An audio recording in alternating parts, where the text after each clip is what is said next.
Alright, good afternoon. Well, actually, it's good morning here if you're watching from the UK, or good evening, wherever you're watching from. We're live on Twitch and YouTube, so watch wherever you prefer. And today I am farming for the Westfall Deed, which apparently drops off Defias in Elwyn Forest, but I have killed I don't know how many of these over the last week, and it has not dropped for me. So we're setting ourselves a little challenge today. We're going to tempt fate in that we cannot stop streaming until we get the Westfall D drop. So that's what we're doing today. We might get it really quickly, in which case we'll just, carry on streaming. But it could take us a while. So, yeah, let's have a little look who we've got. Zeth over on Twitch is our first ever subscriber, because this is the first ever stream where we are monetized over on Twitch. So thank you very much, Zeth. Really appreciate that, and I think that means you should get a founder's badge as well.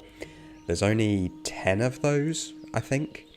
For the first 10 people that subscribe, either on Prime or just a regular Twitch subscription.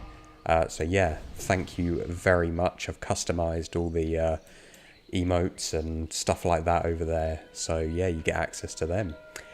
And welcome also to Big Burrito and Kutch and yeah, everybody else.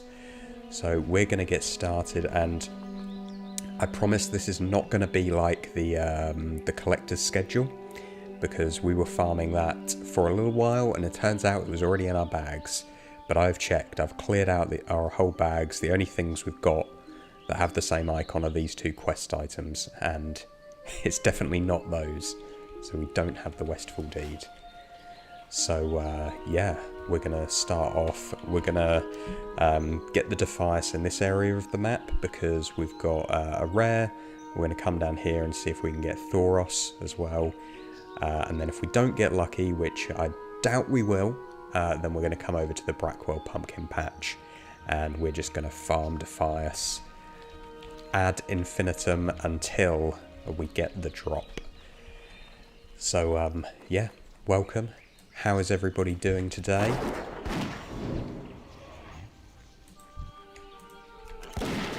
Personally, for me, today's a good day because this afternoon I'm putting up my Christmas decorations.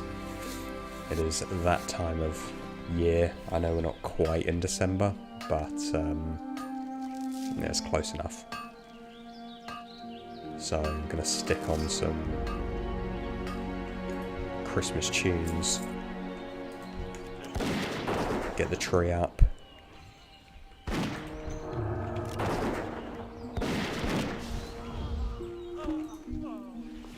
Yeah, it's going to be a good day.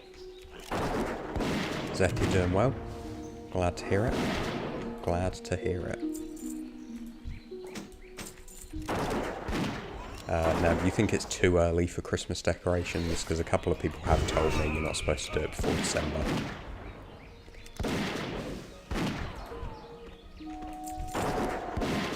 And also you have to take them down before January, so that doesn't leave a lot of time.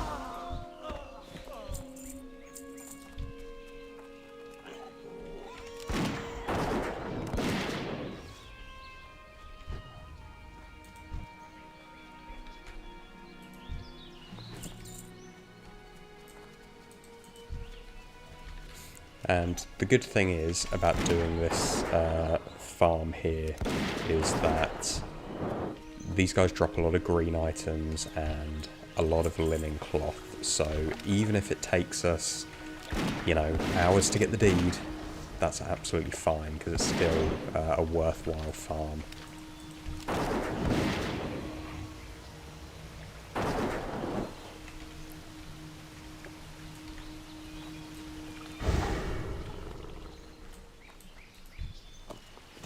Just like that, look at that.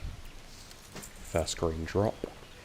Now most of these don't actually sell very well because they're so low level. But we are going to disenchant them. We've got a load of items that need disenchanting, because disenchanting materials sell incredibly well. They sell for a good amount of gold, and they don't have any listing fees. So we can put them up for slightly inflated prices, and if they don't sell, then it's really not the end of the world. Because we can just repost them for free. Oh, Morgane the Sly is up, which is fantastic because I've actually never got a kill on her. And for those familiar with Elwyn Forest, she has a chance to drop the jeweled dagger.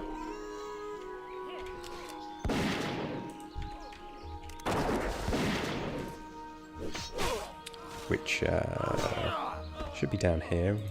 Can have a little look. We'll loot her last. And the other great thing about us being monetized on Twitch, or us getting Twitch affiliates, is that we have a load of cool stuff unlocked on there.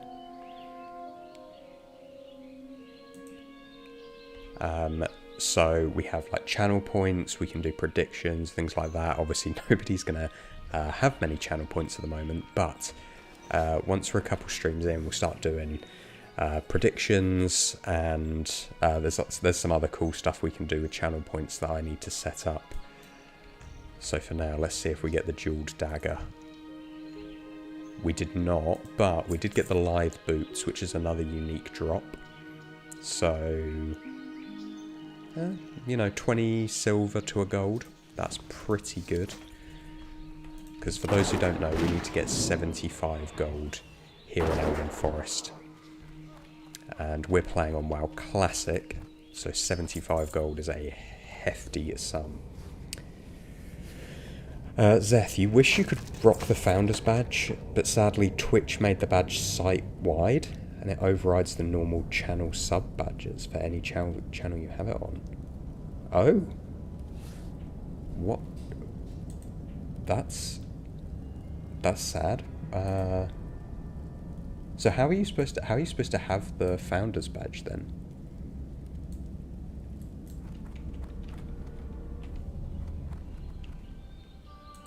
Because surely you have to be subscribed to have the Founders Badge, right?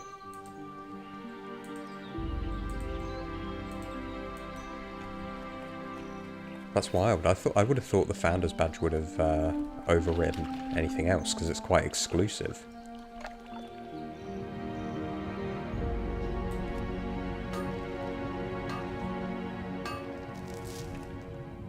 Oh, that's sad. Well, we will know, and that's the important thing. Oh, I see. So you can enable it. You have the choice whether to or not, but it overrides the normal sub badge. Got ya.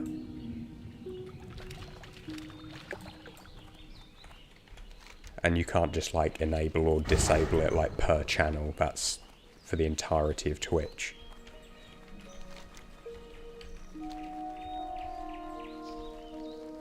I see. Yeah, that's interesting. I wouldn't have thought they'd have made them exclusive. I thought they would want to encourage people to show them off. Because it's pretty hard, or pretty rare to get a Founders Badge.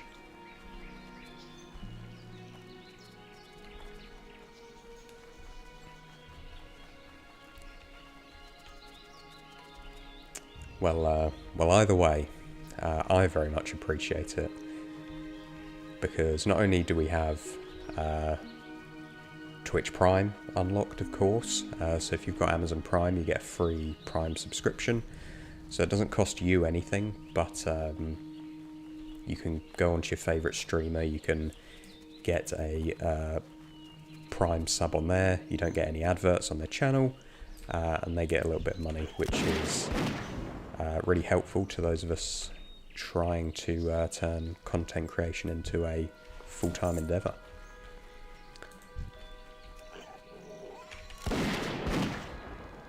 And also we get some money from the ads that get run on our channel. I've just set all of the ads to basically the minimum, because nobody likes ads. But you have to have it to kind of a certain amount, basically, to be able to get any payout. So it's on there, but it's on the minimum. We don't have any pre-rolls either, because pre-roll ads are the worst. And Number Seal over on Twitch just followed as well. Thank you very much. Well, we're only 15 minutes in. We've already met our follower goal, which is fantastic. We've got 100 followers over on Twitch. So thank you, Number Seal, for being the 100th.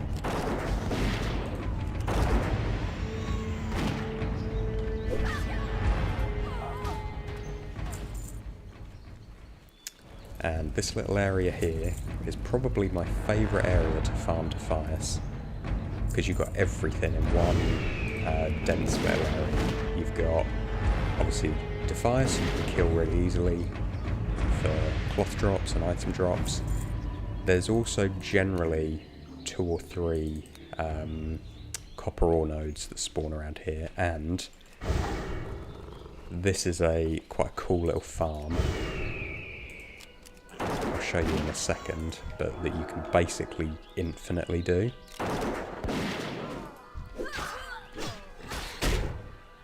Some of you may know about this already, but if you don't, and you're farming Defias, this is a great place to do it, because there is like basically an infinite respawn thing.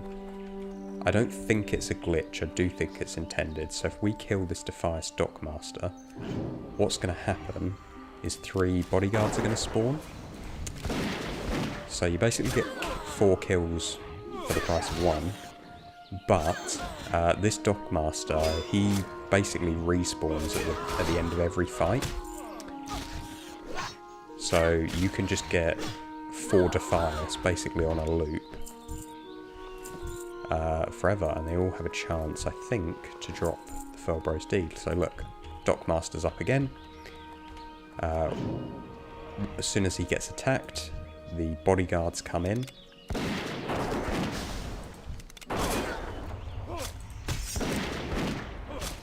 And yeah, and we can just farm these guys infinitely, basically. So as long as you're a high enough level that you're not going to die to 4 level 10 mobs, then yeah, just infinitely farm the Dockmaster. But he respawns so quick, we're not even going to get a chance to open his chest here.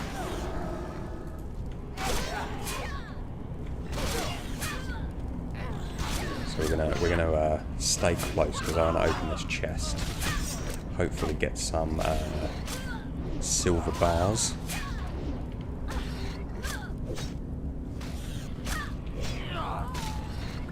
But yeah, let's open this real quick before he respawns. But yeah, it's basically an infinite farm. Oh, look at that. Okay, I don't know how many kills I've got on these guys, because this week I've been away, so I've been playing on my laptop. So kill tracker hasn't quite got the stats, but yeah, I've killed hundreds of Defias. But we got the Westfall deed, great. So we can end the stream there. No, I'm just kidding. We are still going to carry on, because we got a lot of gold still to earn. But that's good. The chaotic part of me wants to now just delete this and go again, but I won't, because that's taken me so long to get.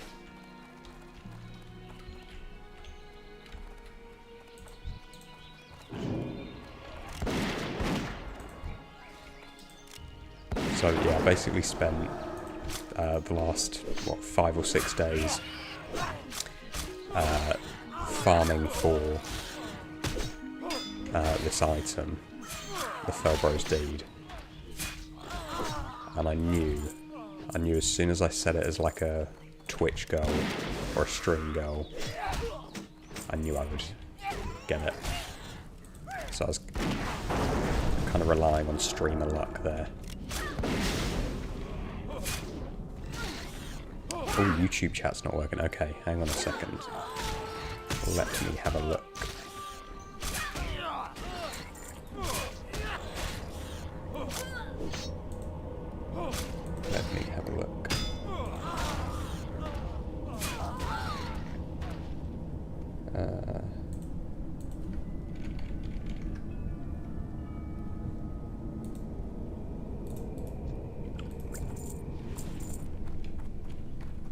I can send a message in YouTube chat. I wonder why you guys can't.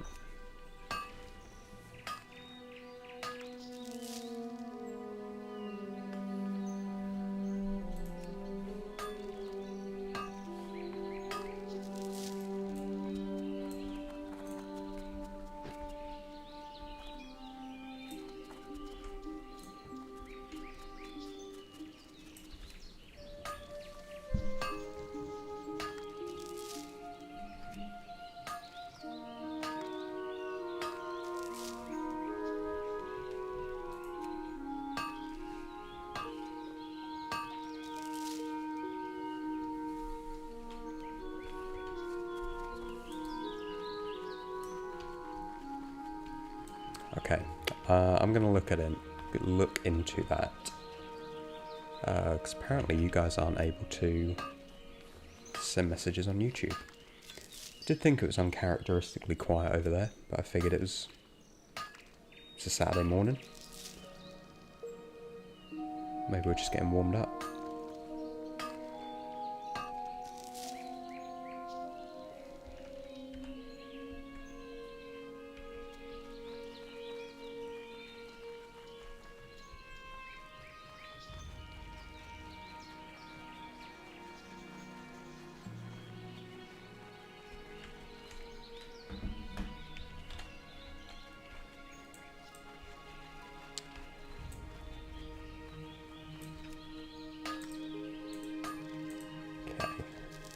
Stand by, let's have a little test.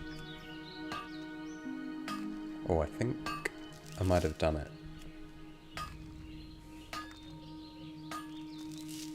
If someone could just try and send a message in YouTube chat now, I think it's working.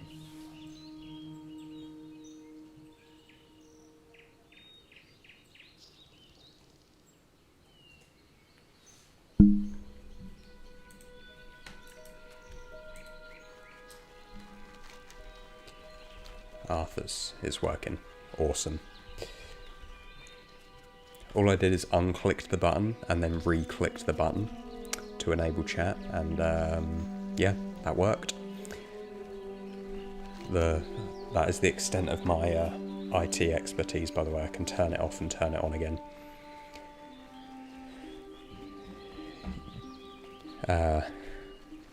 Gurren Trauma S100, thank you. That's a cool emote. What does that emote mean? Is that a cat? A little waving cat? I like that. So this area here, this is a pretty good area as well.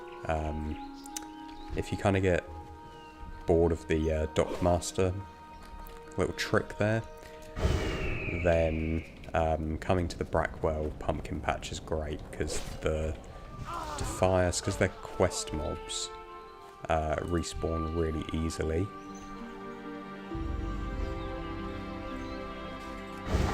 I think there's like a minimum amount that have to be alive at any given point. But today, let's help this rogue out.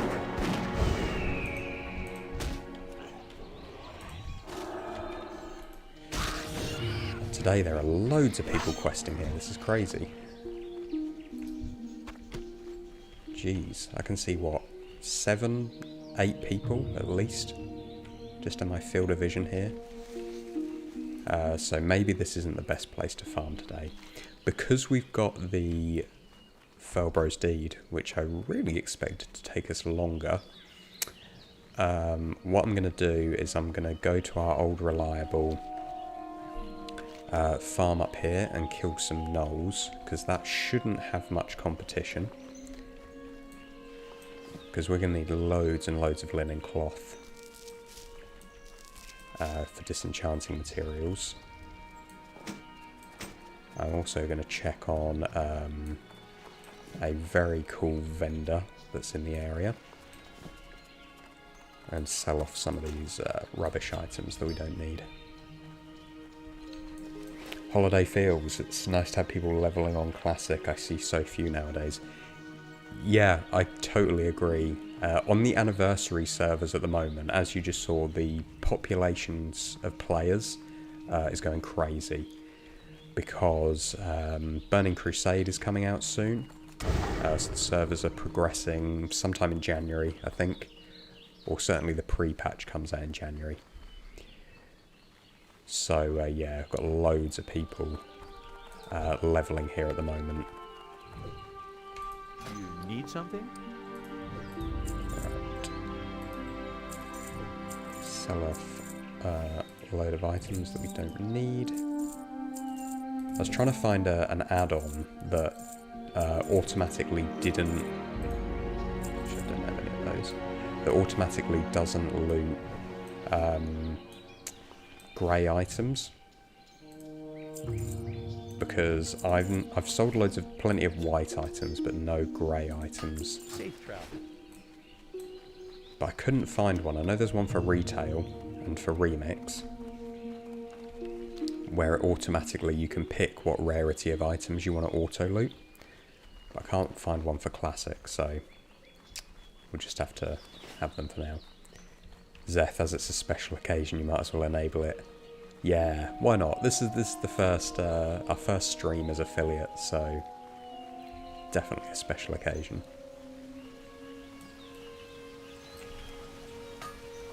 It sets you apart as well. Oh, there we go. That looks cool. But yeah, it's weird that it gets rid of your subscriber badge.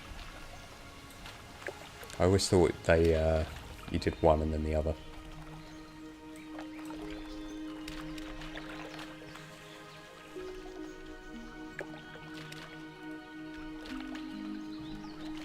But it's fine. I think the Founder's Badge is cooler anyway, personally. Like I say, just because of the rarity.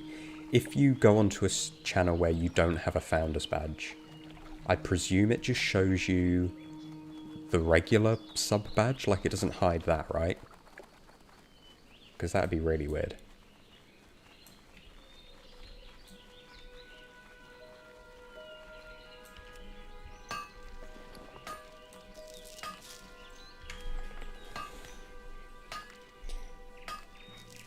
Hey, and over on YouTube, we've got Nunya. Good morning. Oh, so it just shows the normal one. Okay. Well, that, yeah. At least that part makes sense.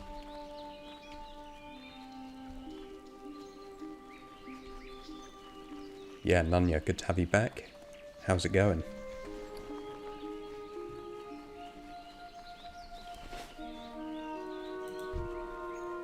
Right, as you can see, I've killed these Riverpool Outrunners 285 times and the Riverpool Run 165 times.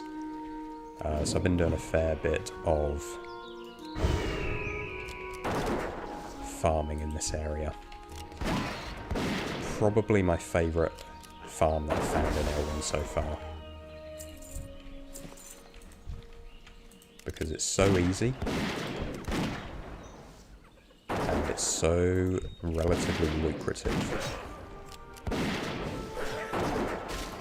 And by relatively lucrative, I mean it's probably going to take us like 25 hours of playtime to escape Elwyn, rather than like 50. So we're not talking big numbers.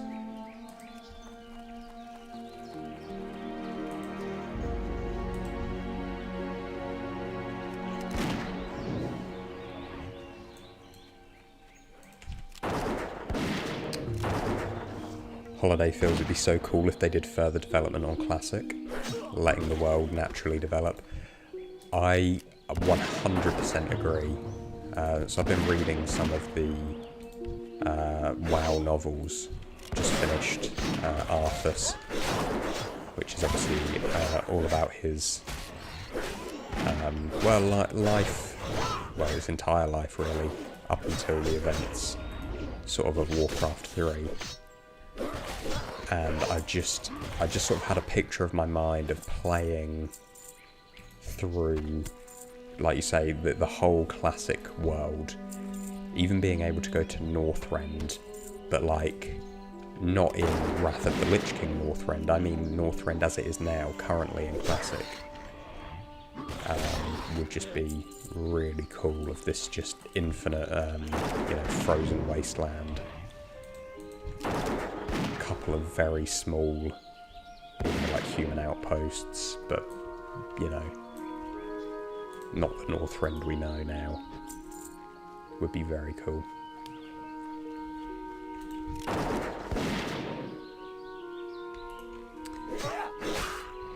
Nunya, you're good? Holiday weekend here, so just getting some early morning me time. Nice. Yes, of course, it's just been Thanksgiving, right? Assuming that you're in the US.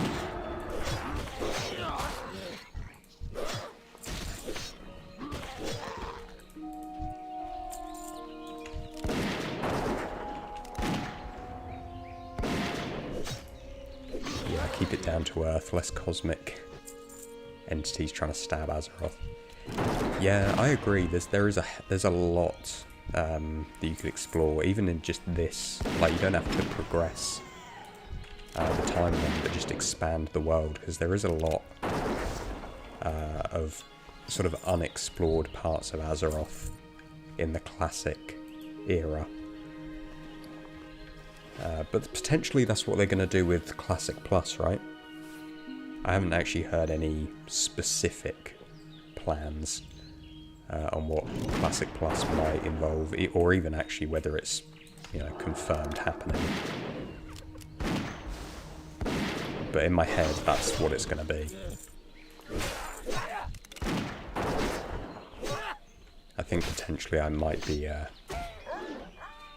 hyping up my expectations too much, but there we go.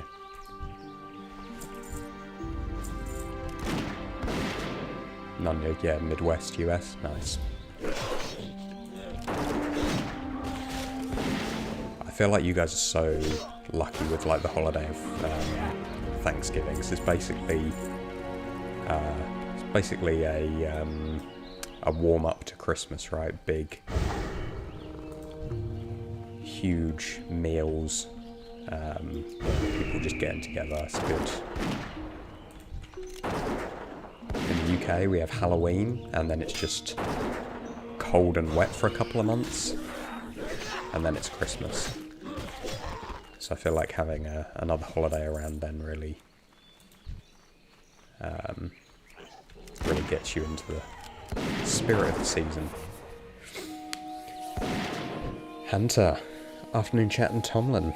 Good, I stumbled here, feels like a vibe. Yeah, it's good to have you here. Good to have you here. I was just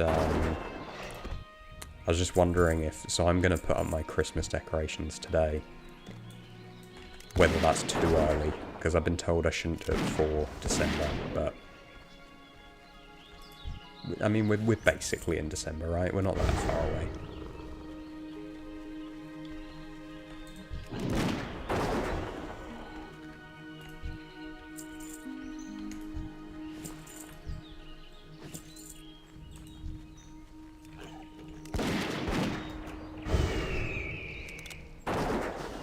You try to put some sort of holiday into every month.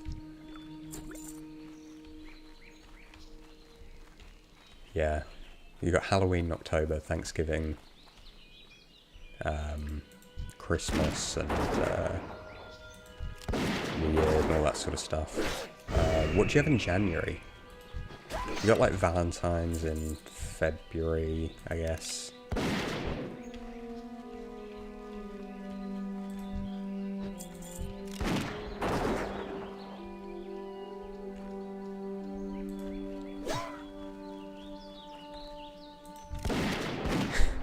Zeth, do it whenever you want, but you're going to do it on the 23rd of December and remove it on the 1st of Jan.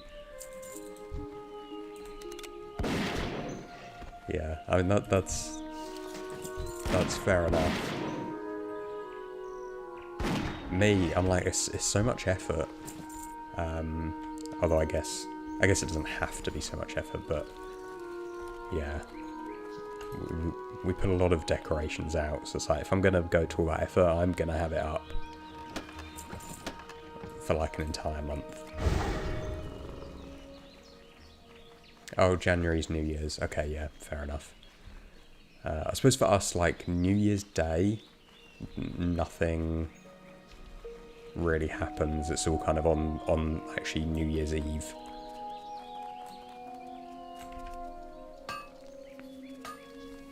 August has nothing. June is pretty barren. Yeah, I feel like June and August are okay though, because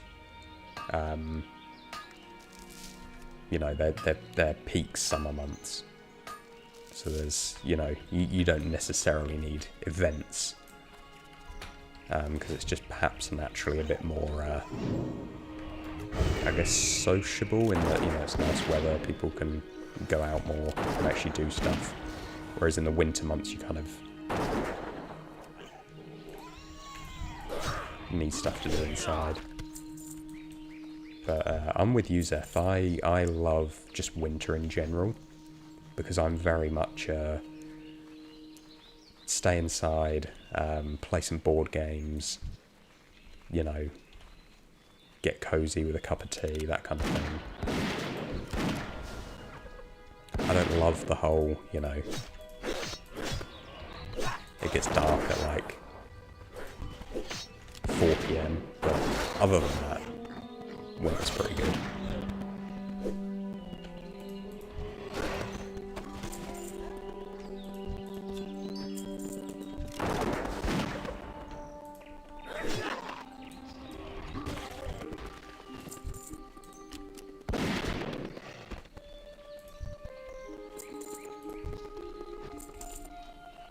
You love the low-key light decorations and such, not so much the Santa and Corpo stuff. Yeah, that's totally fair. Totally fair.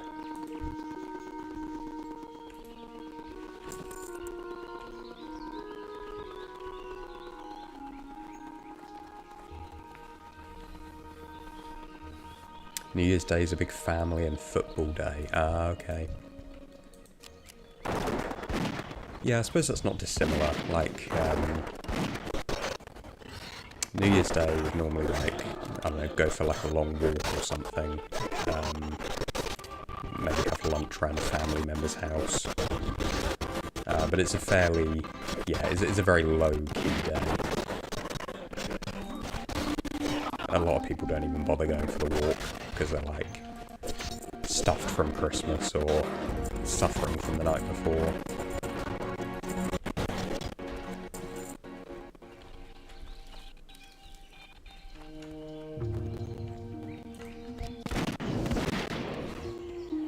Hansa, you're a winter enjoyer too, but you're still stuck on events on January. Nothing really goes on except for winter. Yeah.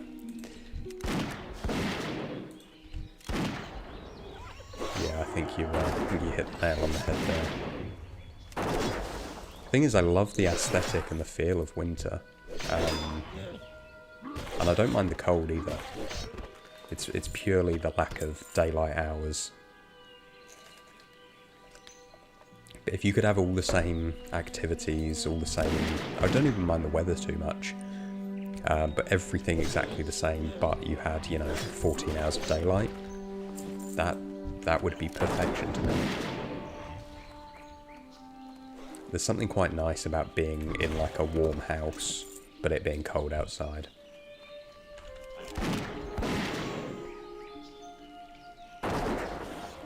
Nunya, you prefer winter over summer? Now that I'm old. Yeah, I think that does happen. I suppose when you're younger, you've got like the summer holidays at school and things like that.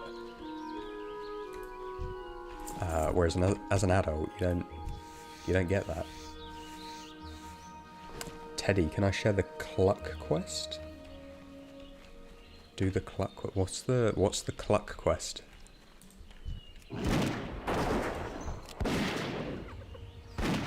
I may need you to walk me through the Cluck quest. I'm guessing it's some sort of hidden.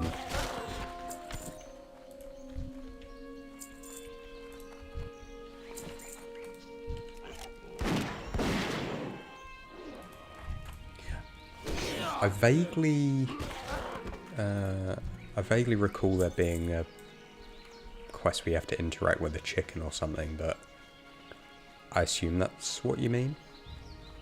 But I can't remember how to do it.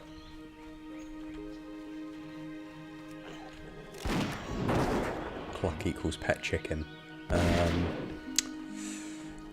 Oh, is that where you have to find a chicken and use the /cluck emote? But you need an item, right? You need special chicken feed, which I think you can only get in Westfall. I do remember doing it once, but feed the chicken 10 times. Is that the one that you need an item from Westfall for? Because I can't go into Westfall. Not yet, anyway.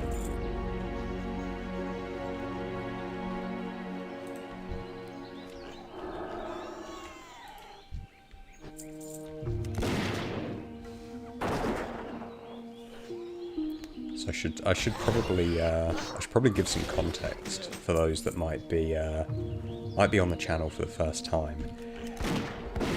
So we're doing a Goldlocked challenge where we can only explore one zone at a time, and we have a gold amount that we have to pay before we can move on to the next zone. So currently, we started off in Dunmorrow, and we had to get 25 gold.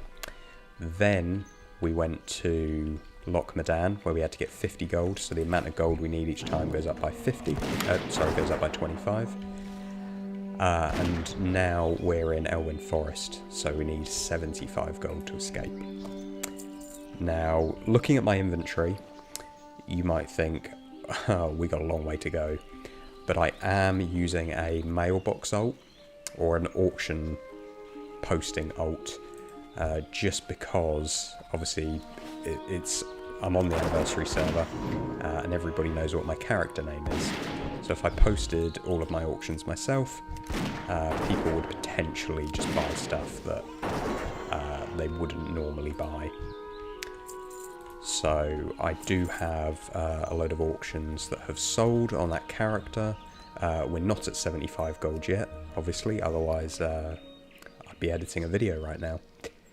But we're doing well, we are making some really good progress.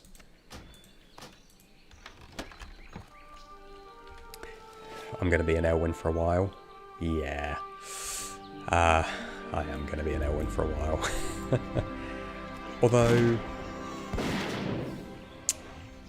yeah, I don't think it's going to be as hard as I originally thought. I have found some good farms, some of which we've done on stream, some of which I've done off stream. My aim is I really want to get the next video out in December, so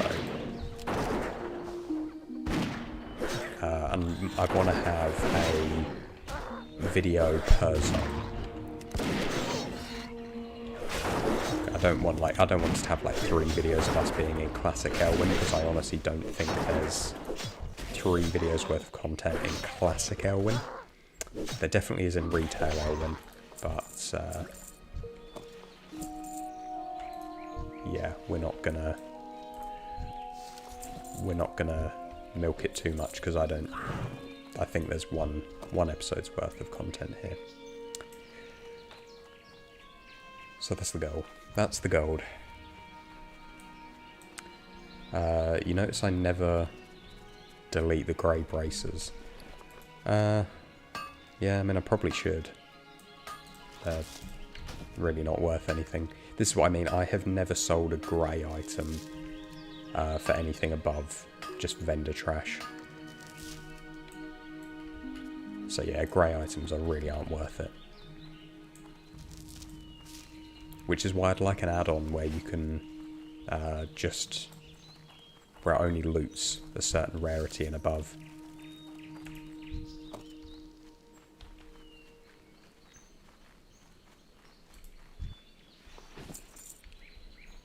Seth, you take winter over summer any day, unless you count 15 degrees and a breeze summer. I mean, in England, that's not a bad summer's day, to be fair.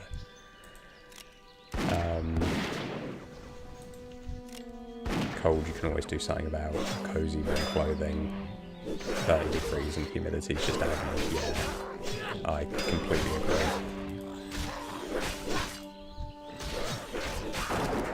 I know, obviously, like really hot countries, they, you know, really rely on air conditioning, but yeah, we're not really kitted out with AC in the UK at all, really. Didn't England have a really hot summer? Yes, we did. We had some really intense days. I mean, intense for us. Like, a lot of countries would look at us and go, I really feel like you're making something out of nothing there. But when you're not used to it and none of your buildings are built for hot weather, because all of our buildings, because we're so used to the cold, are so well insulated. So it's all designed on keeping the heat in to keep energy costs down. So we're not used to trying to get the hot out or trying to make stuff cold. Yeah, sweating from just from existing, no thank you, yeah.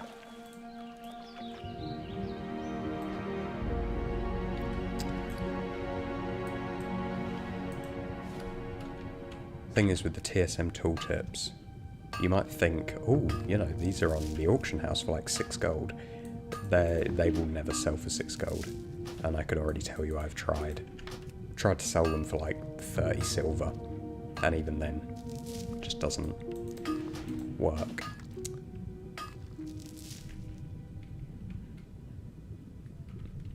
But what is cool is that some of these white items, they have like, almost like sets. So like the Disciple set, for example, I don't know how many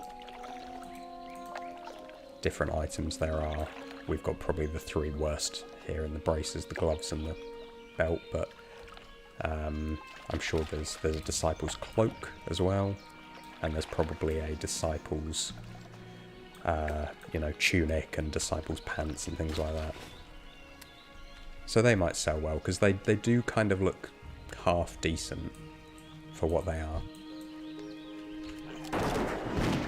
Yeah, same in Finland. Buildings are made to maintain warmth, not the other way around. Yeah,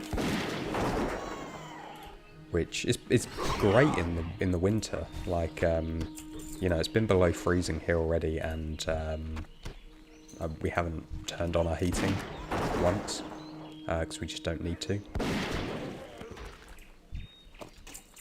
So it has its pros and cons. As an Aussie, that's how you feel when you see Brits complaining about hot weather. Yeah. I've only ever been to Australia once, and I went during your winter. And I was like, this is delightful. Like, this is really nice weather. But everyone's going about in, you know, big puffy coats and things like that. And I'm there in shorts and a t-shirt. And you could definitely tell that I'm a tourist.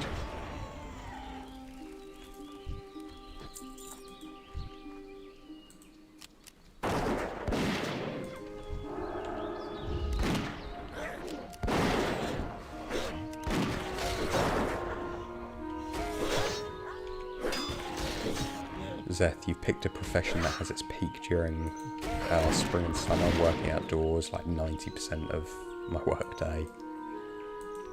And you don't like hot weather.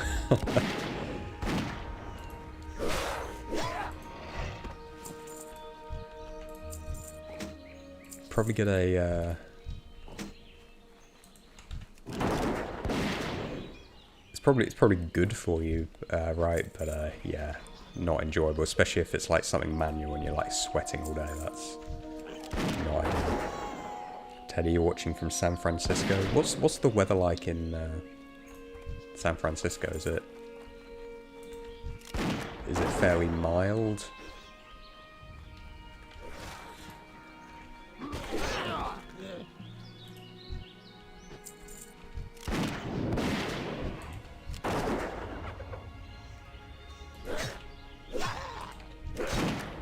So Aussie houses are terrible at keeping in warmth during the winter.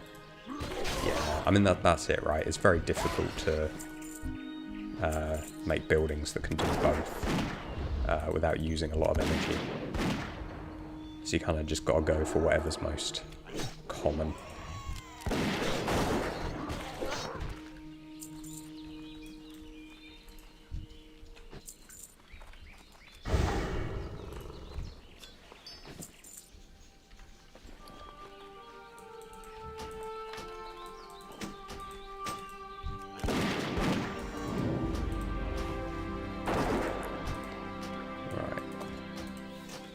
Need to do some bag clearing.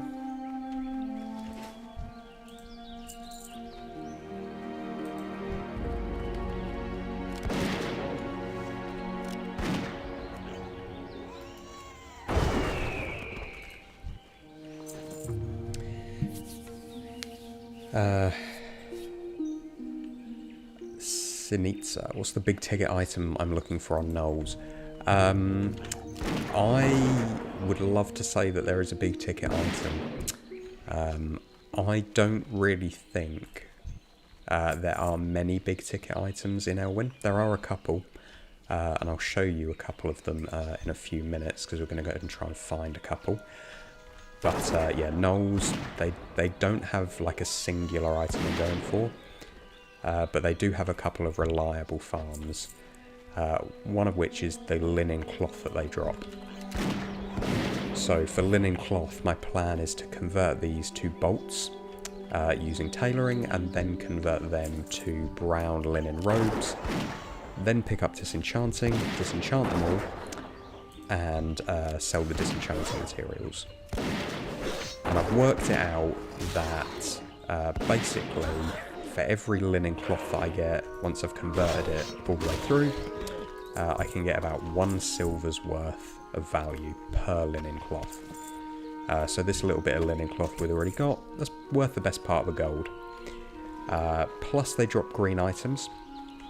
Green items you can either disenchant as well, again pretty reliable, or they sell on the auction house, because some people do like you know, buying some half decent green items for their alts. So like this training sword, for example, is a level 5, but it's got 7 damage per second and plus attack power. So that'll probably sell for a nice chunk of silver. I've also got quite a few copper ore veins dotted about. They, you know, I can convert them to bars and probably get a couple of silver out of each copper ore. So it's, yeah, no big item, but just a lot of very reliable sellers.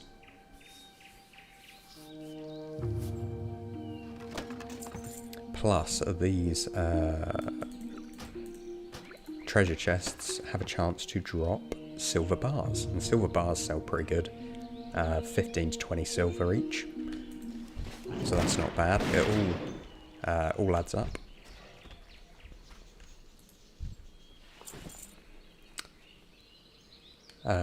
Seth, you do enjoy your work, retail at garden centre, which is shock horror, somebody that doesn't fully hate working retail. Yeah, I have to say I love going to a garden centre because there's such a nice vibe in there. I feel like I've never seen like a shouty customer in a garden centre. I'm sure you get them, but I've never seen one. Whereas you do see them in, like, say, a clothing store or grocery store or something like that. So, yeah, I can see the appeal. Plus, you probably get people who are... Like, gardening's quite a hobby and a passion for a lot of people as well, so you probably get some quite nice interactions, I imagine.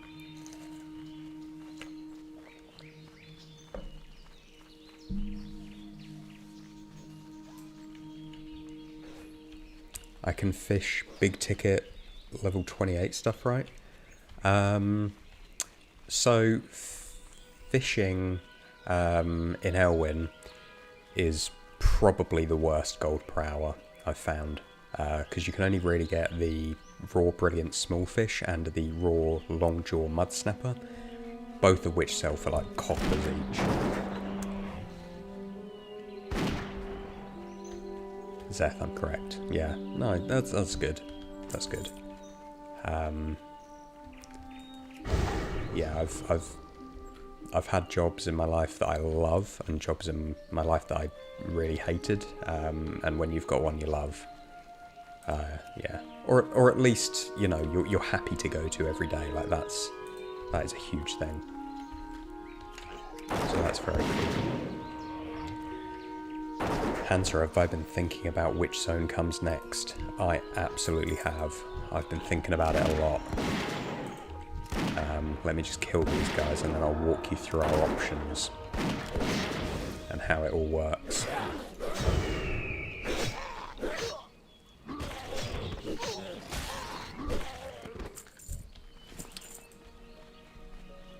Are the gold makers in Elwyn still pretty similar to the stuff the Pathaleric showed on retail? The zone doesn't change much from Classic to Kata. You're right in that the zone doesn't change much. What does change big time, and this is going to affect the entire challenge, not just Elwyn, is the fact that in Classic there are no transmogrifiers, which means people aren't collecting items and appearances in the way they are in retail. So we've got like these here, these live boots. They're not particularly common. There won't be that many on the auction house, but because you can't just collect their appearance and get rid of the item, if you want to wear this appearance, you have to physically wear it. So most people aren't going to be buying loads of items for their appearance. So transmog items that sell really well in retail don't sell that well in Classic. So we're relying really heavily on trade goods and people buying like BOEs for alts and things like that. So like here, for example, these burnt leather breeches, you know, they're not bad for a level 5 item. They give an agility and some good armour. People, as you can see, I've sold one of these, oh gosh, 43 days ago. So we're not talking fast moving items, but 43 days ago for half a gold, which isn't bad. Isn't bad at all. So it's a lot more than I'd get from vendoring or disenchanting. But the big sellers, the big consistent sellers are going to be our copper ore, copper bars, linen cloth turned into disenchanting materials. Anyway, I said I would show you some big selling items, and a lot of them are vendor items. So this guy sells some limited stock bows. Let's see if he has any. Good day to you. He does not, but about an hour ago, so probably just before I started stream, I did come and buy 2 of his short bows. So, to be fair, he may not have restocked yet. Right, let's just... Geez, we've got loads of these burnt leather breeches. We're probably not going to sell all 3 on the auction house, but we'll definitely keep some to disenchant. And then, as promised, we'll talk about the zones in a sec.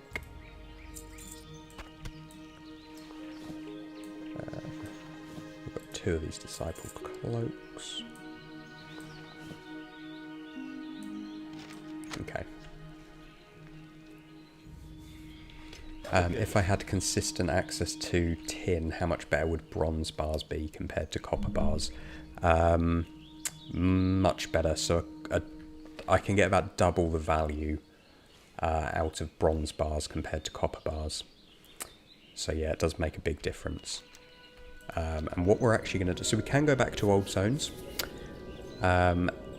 So what I actually want to do, because we got the Westfall deed, we got it pretty early on in the stream actually, which I really wasn't expecting. What I'm actually going to do is I'm going to go and try and get some levels. What am I doing? I'm putting some stuff in the bank, that's what I'm doing. So yeah, we can go back to Dunmoreau and to Lochmadan. I've purposely not gone back to them because I want to really explore the farms in the new zones. But we can go back, and we're going to go back right now actually to Lochmadan because I want to get some levelling in. And whilst we're on our way there, we're going to talk about zones that we've got access to, what the next spin's going to look like when it does come. What else we got? Okay, we'll keep all that stuff, that's fine. Yeah, so a bronze bar I can sell for like 2 silver. Sorry, a copper bar I can sell for 2 silver. A bronze bar I can sell for like 4 silver. So it does kind of double the value of all of my bronze ore. But tin ore is, even in Loch Medan, is far less common than copper ore. So I always end up with an excess of copper ore. So that's fine. I can just sell it for, you know, 2 silver each. It's a fast mover. It's guaranteed income. Okay. So we're going to fly to Loch Medan because I want to level up. We're not that far from level 23, and I haven't really leveled at all since we got to Elwyn. So we've got a lot of rested XP that we need to make use of, because otherwise it's just going to sit there and we're not going to accumulate any more, because you can only have 1 level's worth of rested XP. And whilst we're flying, and this is very unsettling because we've got this person like literally flew exact same time as us, we can look at the map and what zones we've got next, or at least what options we've got. Sicken over on Twitch just followed. Welcome.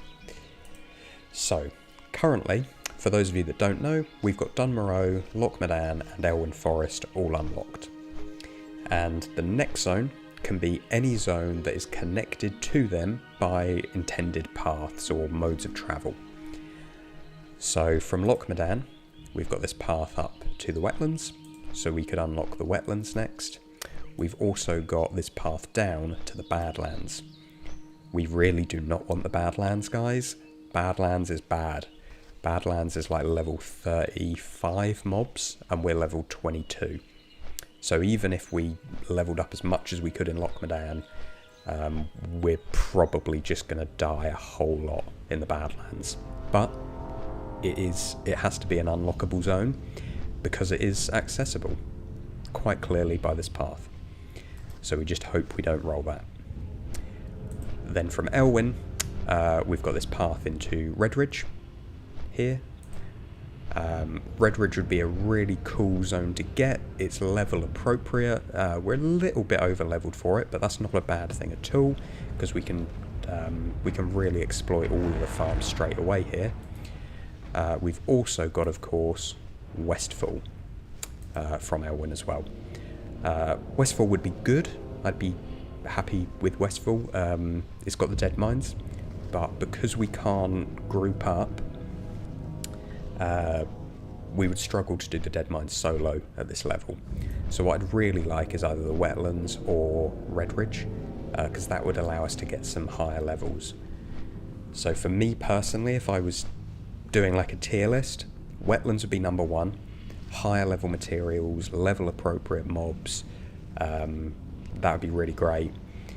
Redridge would be second for the same reasons, then Westfall, and then very, very far in like the Z tier would be Badlands at the moment. Yeah, Badlands would not be ideal. Cinta, do I have a plan for the Badlands if it happens? I have some ideas. I think we could potentially do some gathering. I think I haven't really looked into what gathering exists in Badlands, but I think we could do that. We may be able to get some levels from killing like the elites in Loch Medan. So I think they cap out at like level 20, maybe 21, so we could probably get to like level 27. So we wouldn't be hugely under level. That'd be a big grind, just constantly killing these guys for like 5 levels. But we could do it. And then we just have to hope and pray be really smart with our combat, and then we could do Badlands. Brumspelt subscribed with Twitch Prime. Thank you very much. And because you're one of the first 10 people over on Twitch to subscribe, because this is our first stream as Twitch affiliate, you will get a Founders Badge. So, yeah, thank you very much. Really do appreciate that. And now you get access to all of the emotes as well, which I've set up over on Twitch. Got some dwarf emotes, we've got some we've got some various coin emotes. Yeah, so set all of those up this week because I applied for affiliate maybe like on Tuesday or Wednesday. And because we got a really good track record, that went straight through, which is awesome. So yeah, I've been setting that up throughout the week. And Sinitsa subscribed at tier 1 as well. Thank you very much. Really appreciate that, guys. Oh, and Zeth just gifted a tier 1 subscription to Palkriar. Fantastic. And we started a hype train over on Twitch. First ever hype train, first ever Twitch affiliate stream. So you guys all get a Founders Badge. Fantastic.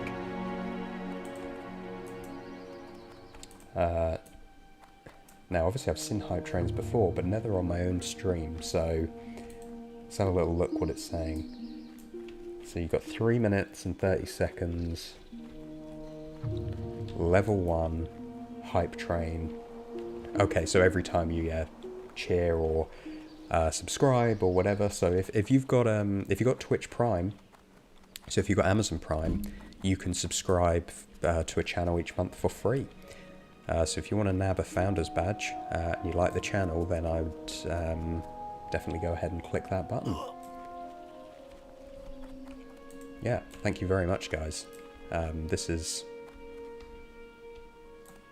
the very, very start of the content creator dream. So really appreciate the support. Life is strange, my friends. Hi, bro. How long /played for my level? Oh, should we have a look? Should we have a look how much my /played is? I haven't actually looked at this for quite a while. So the last time I looked at this was, I think, when we finished Lockmadan, and we were at maybe 1 day of playtime. And we've doubled that, so we're at 2 days of playtime. We've played at level 22 for 11.5 hours. Oh, where's my pet? Yeah, 11.5 hours at level 22. We've really committed.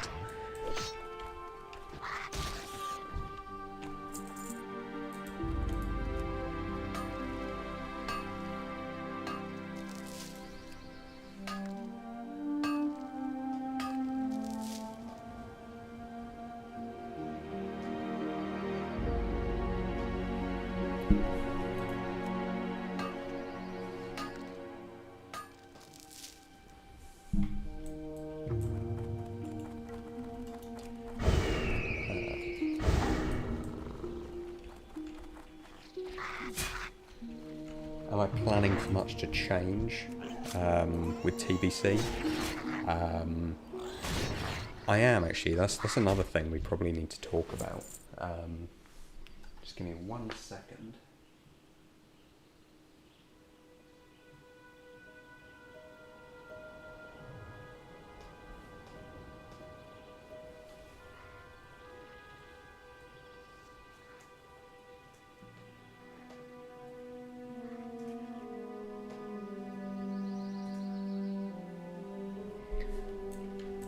Fixing some technical issues. Yeah, I'm expecting a lot to change with Burning Crusade. A lot to change. And am I preparing myself for TBC? I'm not, but I probably should be. The tactic would definitely be at the moment to hoard low-level ores. So copper and tin ore would definitely be, I think. Oh, so this is another vendor, Nylan Andamar, and he sells various maces. This one, the Ironwood Maul, will sell for at least a couple gold, so there's a good return on investment there. We'll get that because it's limited stock. Watch your back.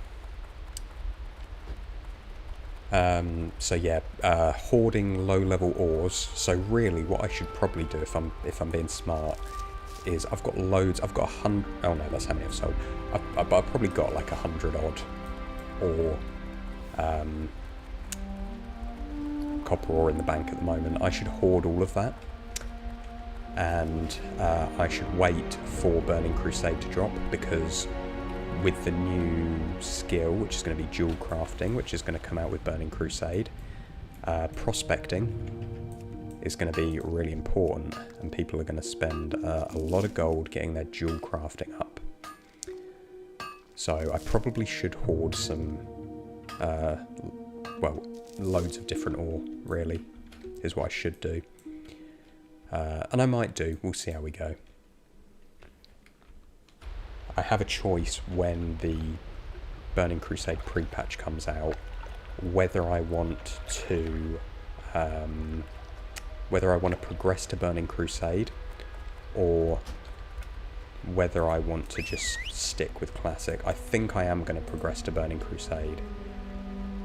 A, because it'd be fun, but also because I think the anniversary Classic servers are probably going to plummet in population. So it's going to be really hard to do this challenge.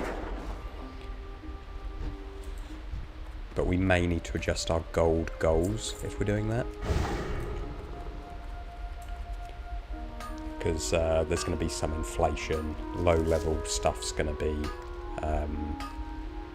going to be selling for way, way more. And I don't want the challenge to become too easy, so we may have to adjust, but that's fine.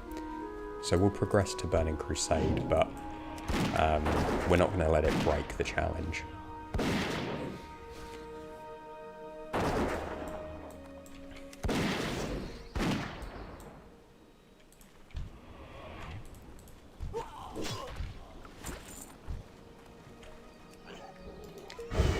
The vendor in the town in Lochmadan is good. Oh yes, so there's, yeah, the metal smith, I think it's called.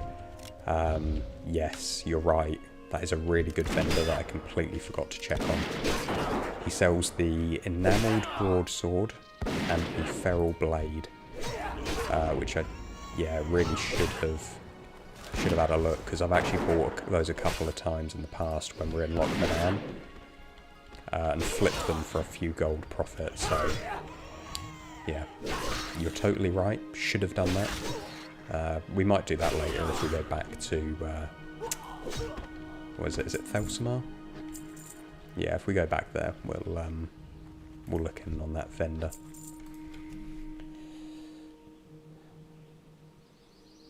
Yeah, stocking up on low level mats is definitely the. Oh, we got a recipe,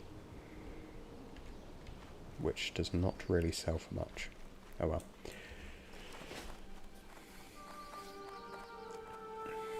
On your vanilla server, you get 1 gold profit for each sword I get from that vendor. Yeah, that's probably consistent with what I get.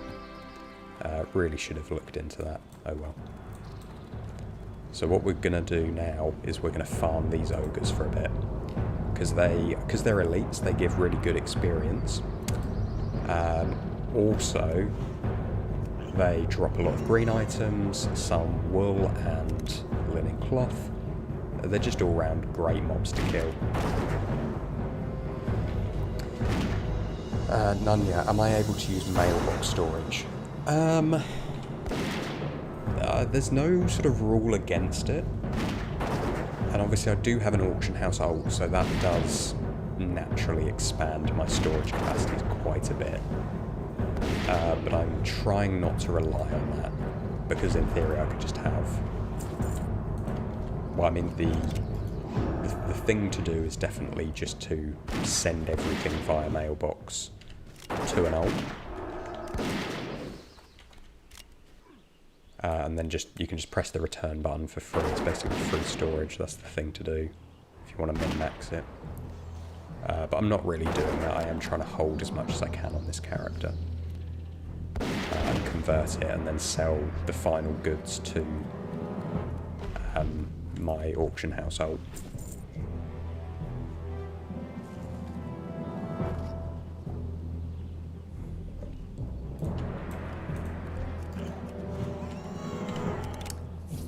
If I get access to Duskwood, farming spiders there is one of your favourite money makers in vanilla, spider silk and large venom sacs. Okay.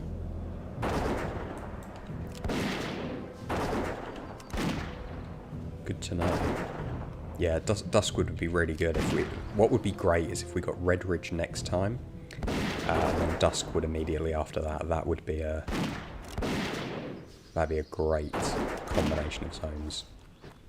I really wasn't paying attention there and our poor boar died.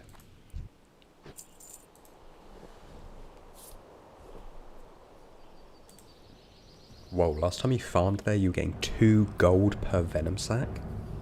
Jeez. That's insane. What's the drop rate like on them? Can't be that high if they're 2 gold each, surely. That'd be amazing. We'd only... Say we needed 125 gold. We just need like 60 venom sacs and we're done the zone. That's mad.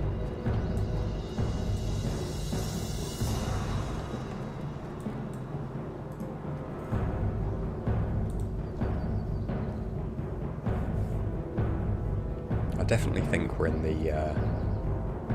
we're probably actually in one of the hardest portions of the challenge right now. Like in low level zones. Even though the gold toll is going to increase.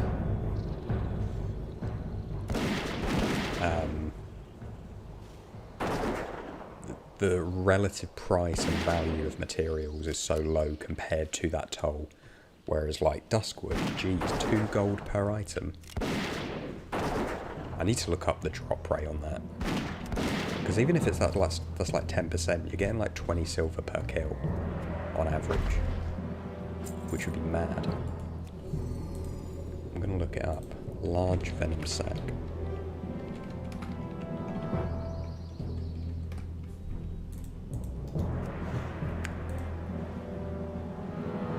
Yeah, geez. Oh wait, no, that's not in Duskwood. 6 or 7% in Duskwood. Wow. Okay, so we're still talking like plus the spider silk. Yeah, according to Wowhead, it's depending on 6 to 8%. Yeah, yeah. Wow. That would be a phenomenal farm. Okay, I'm going to make a note of that. Because one way or another we will get to Duskwood eventually. Hopefully sooner rather than later. Wow, and here's me getting excited about 1 silver per linen cloth. Oh man, I cannot wait. If we get wetlands though, then that unlocks the Arathi Highlands. Oh, and there's a cave in the wetlands where you farm some stuff for a warrior quest. It's probably even better. What, as in, it's a spider cave as well? Somebody was telling me about this, a spider cave in the wetlands.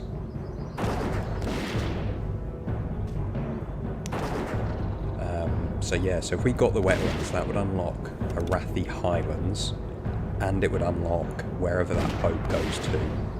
Goes to somewhere in Kalimdor, right? Where does it go to?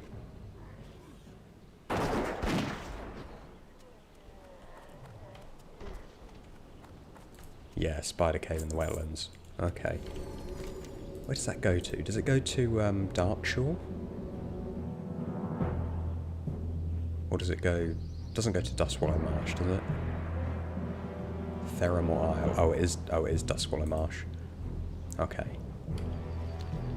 Yeah. Yeah, I think wetlands is definitely, if I could pick, which I can't, wetlands is where I'd be picking. So, for those of you that haven't been here for a spin yet, the way we do it, so we've got 4 zones available to us at the moment. Those 4 zones go on a wheel, but they only go on half the wheel. The other half of the wheel, we put a poll out to the viewers of the live stream, and say 70% of you vote for Badlands because you want to see me suffer. Then 70% of the remaining half of the wheel will be Badlands, and it'll be apportioned depending on how the vote is apportioned, which is really cool because you guys can influence the spin, and then we just spin at random. And the theory is that all of the zones are spinnable, so everyone is possible because it'll always have, you know, its relative portion of half of the wheel, but the wheel will be, you know, vaguely apportioned to how you guys actually want it to look. So, yeah, hopefully it won't be too long before we have another video out and we can spin again. Because other than the Badlands, we've got 3 really good zones that we can roll next, so I'm very happy with that. And also, if we do get Wetlands, then we should be high enough that if we roll Badlands, it's not a death sentence. Wetlands would be amazing for fishing, the spider cave, the orcs with cloth. Yeah, it's just so many great things. Oh, I'm really letting my board down here, guys. I haven't quite mastered the ability to multitask yet. It's a good job we're not playing this on hardcore, isn't it?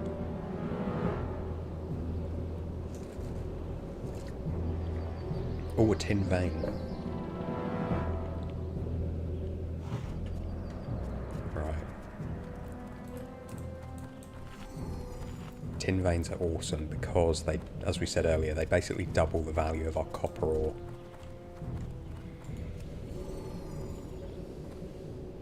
So we're going to get them whenever they come up. Have we got another one? That's copper. Fishing oily blackmouth in wetlands along the coast was another go-to gold maker. Because you can make the blackmouth oil on an alt with alchemy. Yeah, so many great farms in wetlands. I feel like 100 gold in wetlands would just fly by. If it was hardcore, I feel like RNG would make you go to Badlands and ruin it. Oh, yeah, could you imagine? Like, it's bad enough if we had to go to Badlands on, like, regular classic. But if we had to go there on hardcore, yeah, you just go, right, well, the challenge has obviously ended there.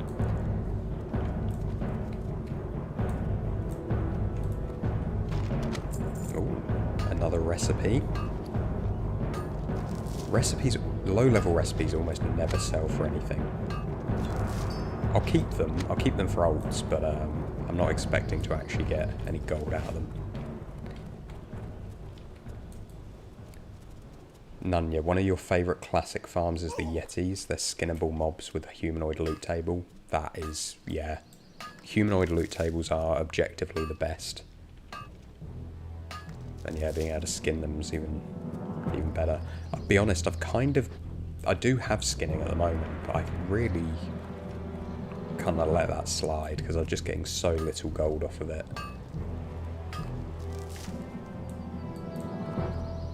I've killed these patriarchs almost 100 times, but yeah, I haven't really been bothering recently because there's just so little gold in it.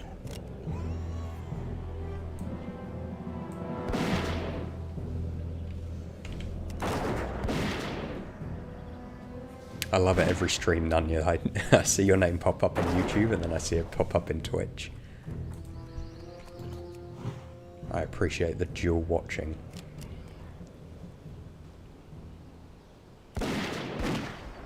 Yeah, we had some Yetis back in Dunmoreau, but I feel like I didn't exploit them to their full potential.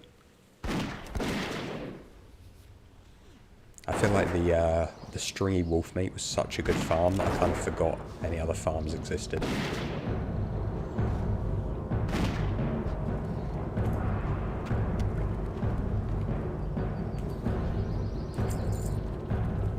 Swiftness pot's basically the only low-level recipe that sells well. Yeah. You just type wherever the action is. Yeah, it's really interesting actually how it goes through phases of one moment the Twitch will be really active, then it will switch to the YouTube. I've just got an OBS plugin which combines both chats, but I can see who's on which platform. And Brumspelt just followed. Thank you very much. So we've smashed our 100 follower goal here today, which is lovely to see. And we've gained 4 subscribers already, which is brilliant. A very good Saturday, and we're going to be live tomorrow as well, by the way. So my plan is now that we're at Twitch affiliates, is I want to have a regular live stream, which is obviously difficult working around a full-time job, etc. But a Sunday sort of afternoon is generally pretty good for me, and seems to be when a lot of people are active. So I think I'm going to make that my sort of regular slot. And then as much as I can, I'll try and stream on Saturdays as well. And any other days, any other, evenings after work or whatever where I'm free. And then who knows, maybe one day we'll get enough, ad revenue and Twitch revenue and etc. But maybe we'll be able to do it full time, but I appreciate that's it's a long way off, but we work towards it. Hillsbrad Yetis are the low level Yetis that stand out cheap for farming. Okay, yeah, we're not a million miles from Hillsbrad. What we got there? The soldier's armour of the bear, not bad at all. Oh. Yes, low-level shoulders sell well because of their rarity. Lovely.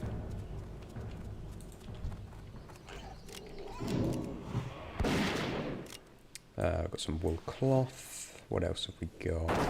Not much else of note. There's no way that's an upgrade. My current wrists can't be that bad. Nunya, those and the Feralus cave Yetis are awesome. You can mine and skin in that cave. It's heaven. That sounds good. Unfortunately, Feralus is a many zones away.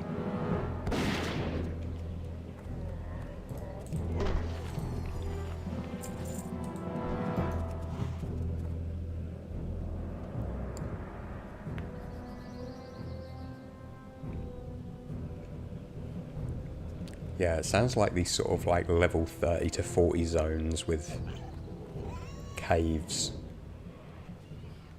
Because the caves in Hillsbrad has a decent mining opportunity too. Yeah, you can get mithril in the caves, although the Yetis are only level 30. That's incredibly good. Yeah, once we have access to like mithril ore, we're going to be laughing.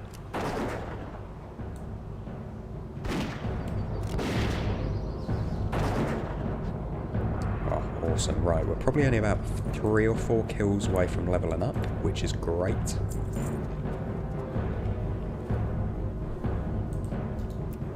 I have tried to do this this quest in the cave, this elite quest,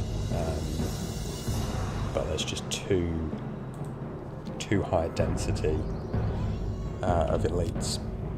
But once we get a couple more levels, we'll be able to do it. Because remember, we have to solo everything, so we don't make things easy for ourselves. Oh dear, like this. I'm going to be very unkind, and I'm going to sacrifice my boar here. But we're definitely going to get the kill. Run away.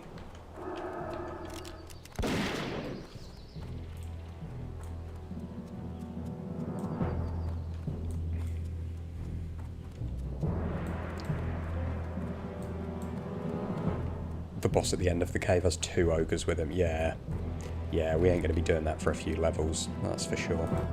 Which is a shame. I have been able to take on 2 ogres at a time if I, play things absolutely perfectly. But even then, it's tough.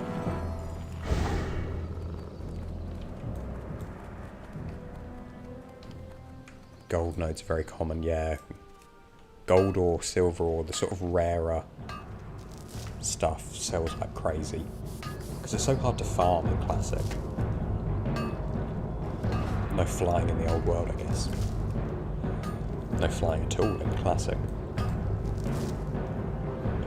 Be interesting to see me try. we can try. We can go in that cave and we can try, but I will die.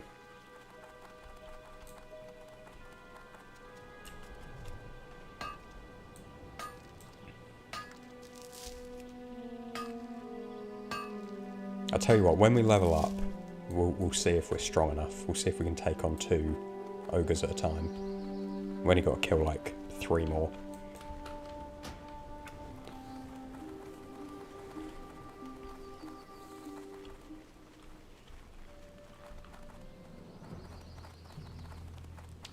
Yeah, there's at least 1 ogre, if not both are usually casters. Oh, yeah. Casters are my absolute nightmare. Because the other thing I've been trying to do is get the 2 bosses here in the what's it called?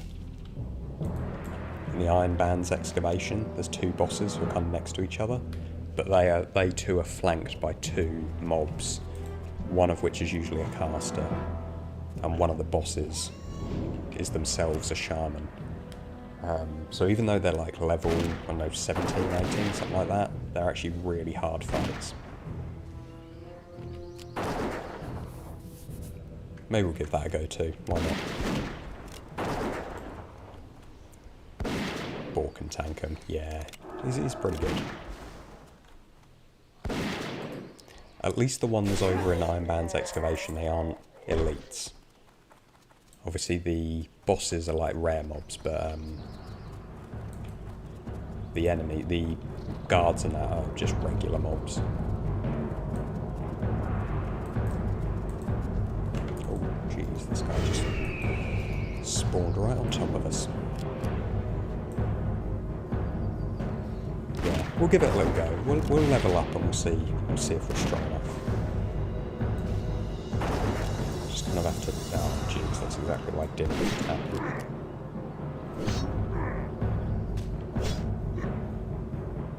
It's fine, we can take a few shots from this guy.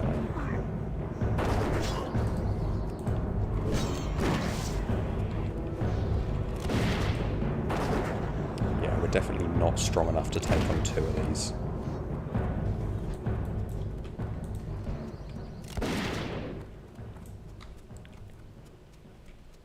If someone just happened to show up and help as you pulled them.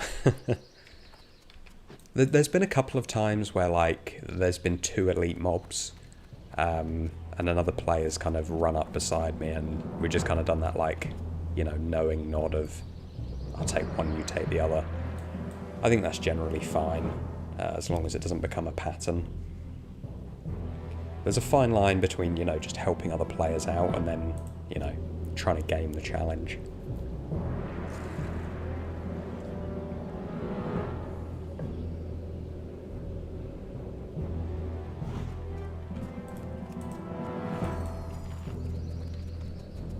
Alright, 1 more kill, and then we will level up. And then we'll see whether we're strong enough to take on 2 ogres. I think we might be. Because they're only like level 18, 19.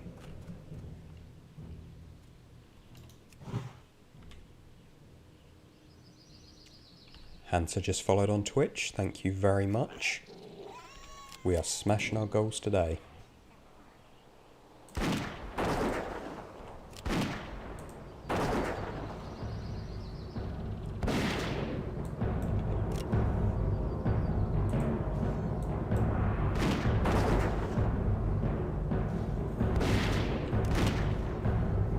Had to throw a follow. You've been enjoying it so far. I appreciate that. I appreciate that very much.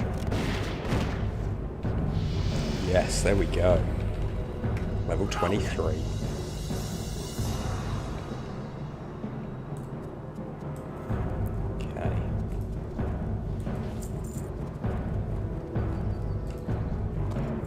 Right, what I'm going to do... We'll try and take on 2 ogres at once. I need to take a very short break before we do that. So I'm just going to come out of danger before we head back in. We're going to stand on this little hill here. We should be alright. We got here. Oh, we've got a tin vein. Maybe we'll go and... Now, where on earth? Nah, we'll come and get that tin vein in a second. Let's just stand somewhere safe for a minute. Okay, right. I will be back in like probably under a minute. Just going to take a short break, and then I will return.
Okay, and we are back. And, oh look, a copper vein has spawned right in front of us. That is very convenient.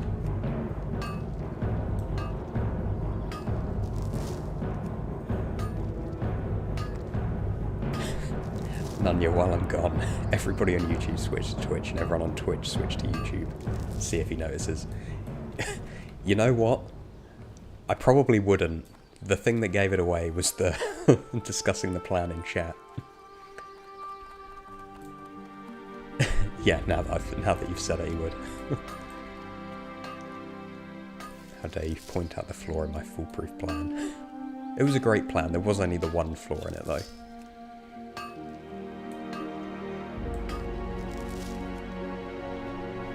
Awesome. We're getting loads of copper ore, which is good. We'll convert some of these to bronze, but tin is our limiting factor. You know, we've got 30 odd copper ore, but only 4 tin.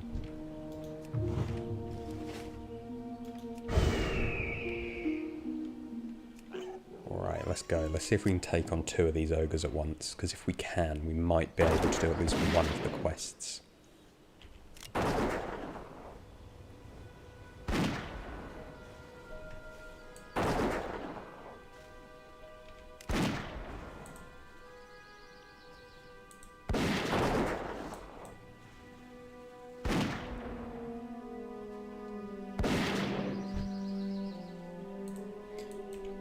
Big Burrito. Just redeemed a message effect. Ah, with bits. Awesome. Love the YouTube videos. Keep it up. Thank you very much. Thank you very much. I certainly will be. I've started on the Elwyn video. Because we've got some good content that we've already managed to get. And some pretty good items as well. But obviously we are a little ways off finishing it yet.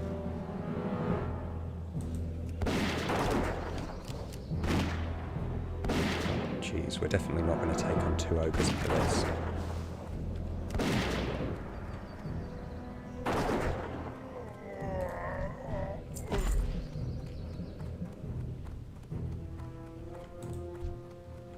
Feel sorry for my little boar here.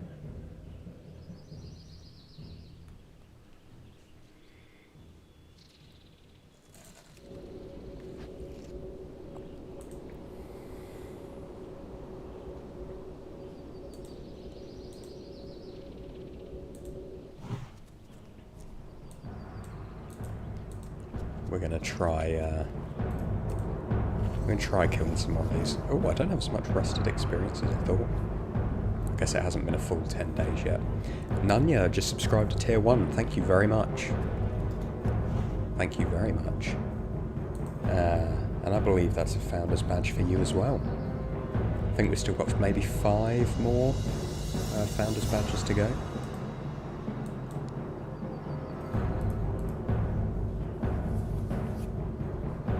No, it's awesome. It's awesome because it's also a lot of you guys who have been here since, you know, some of my first live streams as well, getting those founders badges. So yeah, I really appreciate that.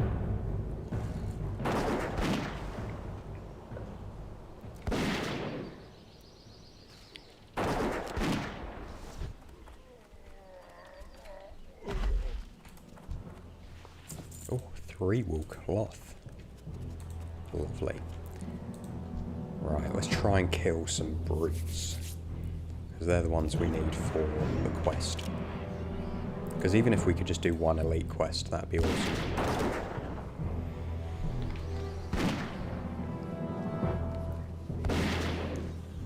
You subbed on YouTube after the first episode a month ago, that counts, right? Oh yeah, that definitely counts. Unfortunately, you don't get a badge for it, but it counts to me.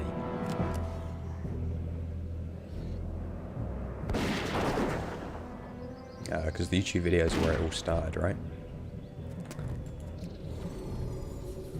So without those YouTube views and subs, wouldn't have converted to the live stream views that we got today.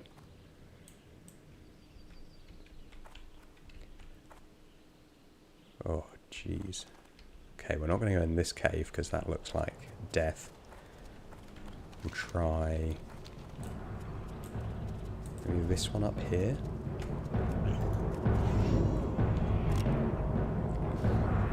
Well, you have the badge now, so bones, yeah. Just check there's no ogres around me.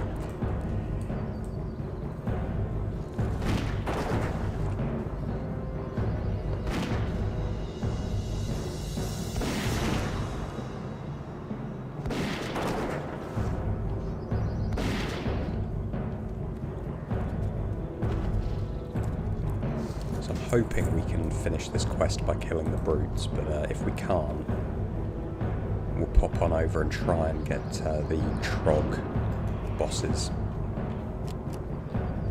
Because they both drop some really good items, and I think we're probably high enough now to take them. Oh dear. Oh dear. Do not attract another enemy.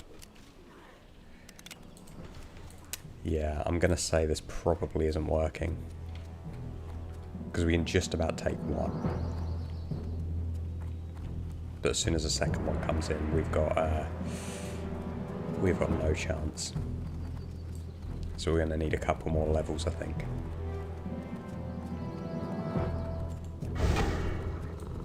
High risk play here. Switching to aspect of the cheetah, because if we get dazed, we're dead. But we're out of danger, so that's fine. Sinitsa, this makes you want to resub to WoW, but your Football Manager addiction is currently too strong.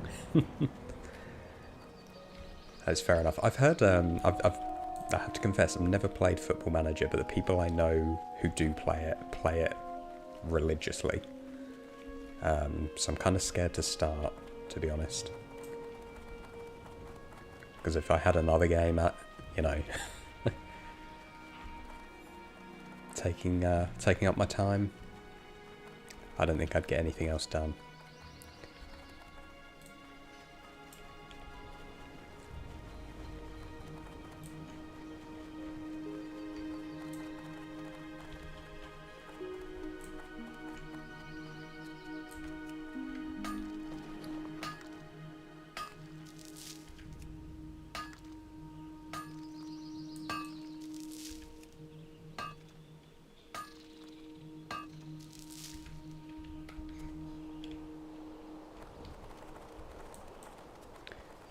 Nice little tin vein up here. You know, like once in maybe 100 times we get a silver vein. And silver ore at the moment is selling for about 35 silver each. So really high value. So if you get a vein with like 4 silver, we're talking like gold and a half from a single mine.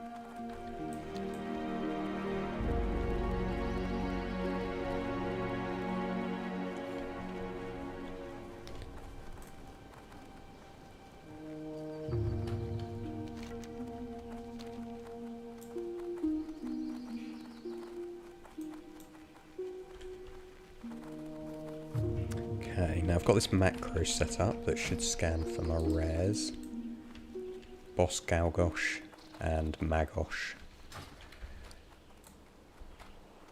Those are the 2 rares that we're looking for, and they kind of spawn in the middle of this area.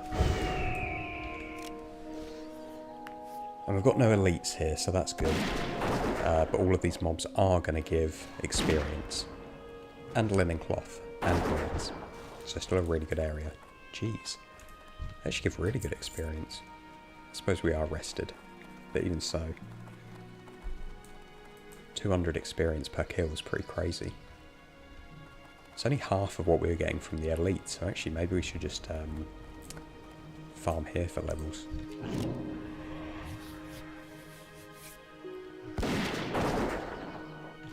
Lochmadan's a pretty good place for herbalism. I've really been sleeping on herbalism actually. Briarthorn on the east, and a chance of Swift Thistle. Yeah, maybe I'll give them a look on the auction house, see what they're selling for.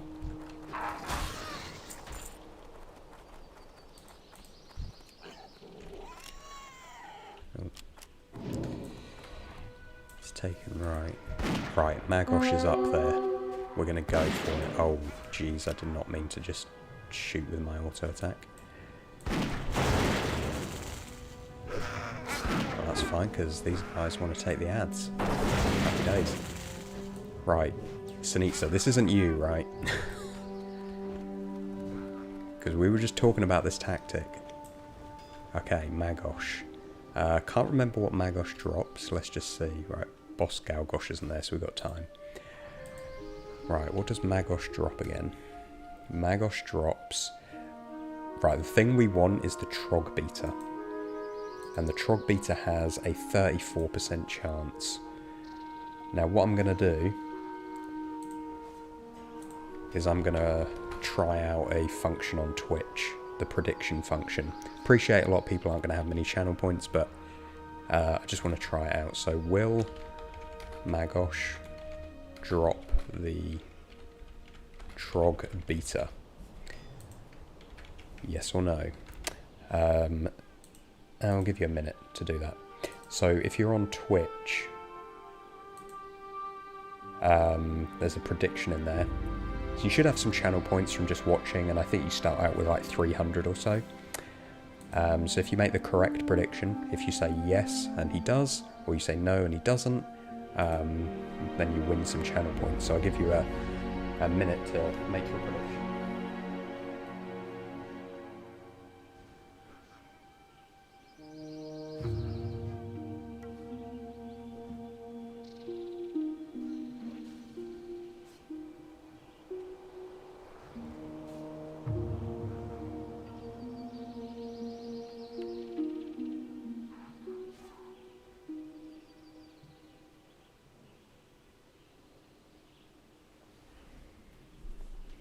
Okay, it's looking pretty balanced.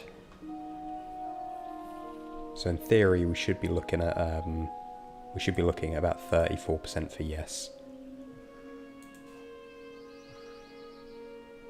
Okay, so prediction's gone. What we're looking for is the Trog Beater. This is, if we get this, this will sell for really well because it's a really good mace for like rep paladins.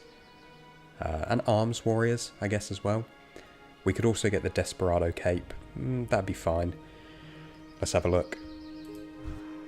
Oh, we did not get the Trog Beater. We did get the Desperado Cape, though. Which is worth a little chunk of silver. So,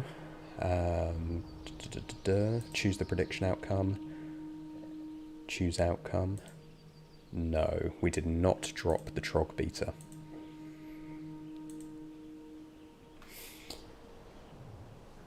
So, congratulations to the 55% of you that said no. You were correct. And you win some channel points.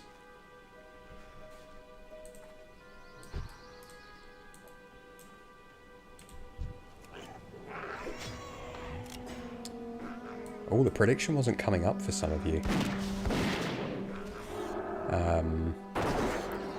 Because you're in Sweden, you're not allowed to interact with that feature as the government views it as gambling. I mean, there's no way to have any sort of money involved in that transaction, right? But yeah, I can see it. I guess it is gambling. Oh, now you can see it after it expired. Maybe we'll set it for a little bit longer next time.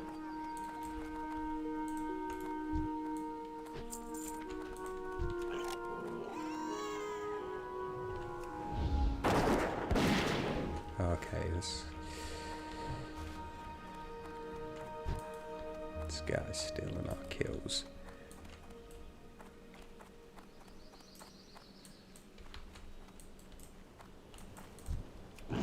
Oh, Nunya, you voted. You put everything on yes.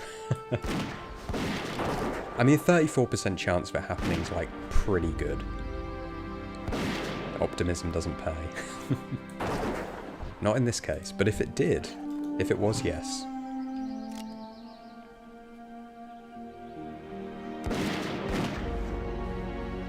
Oh, you can use it for giveaways and stuff. Oh, okay, I get it. Yeah, there's a lot of stuff you can use channel points for. Most of which I need to set up.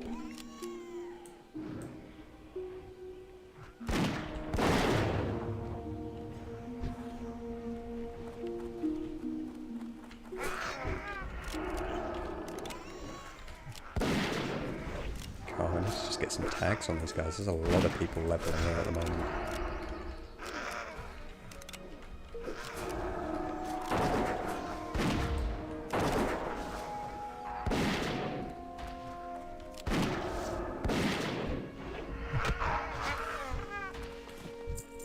Oh, Mosser Gate, yes.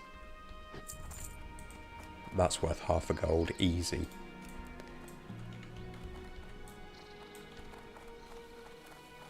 Have I considered starting a Discord for the community that's starting to build around the channel too? Yes, I have considered that. I've got a list of things that I need to do, basically. So this week the big thing was to set up everything on the Twitch channel, because what I didn't want is for the subs to go live and that, but there not really be any benefits. So I've set the majority of that stuff up this week. Yes, Discord is I don't have my list on me, but I think it actually might be the next thing I want to do, because at the moment, like I say, I want to have a regular live stream time, but I'm also going to be doing some ad hoc live streams, if I manage to get home early from work, or things like that I potentially won't be able to schedule too far in advance, but I want to let people know. A Discord would be really good for that, and it'd also be good to chat offline, so it's not all, you don't have to wait for a live stream to do that. So yeah, hold on to the gems. They'll go up Burning Crusade, they really will. Yeah, at the moment Mosser Gates, yeah, worth about 50 silver, but you're right, that number is only going to increase.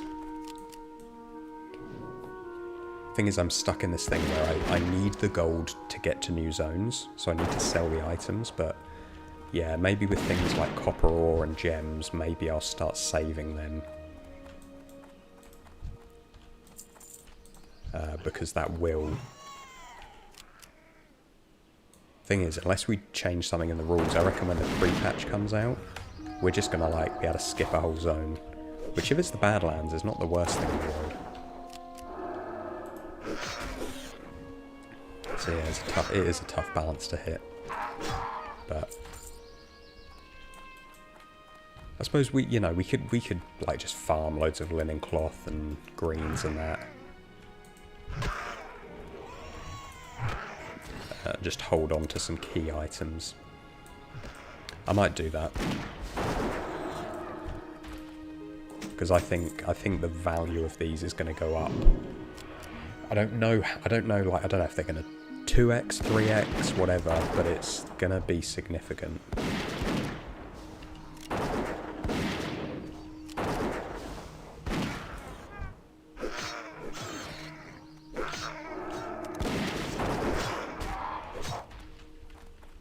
Because at the moment, 2 silver per copper ore is nothing. That's not going to be the difference between us getting a new zone or not. So we might as well hold on to it.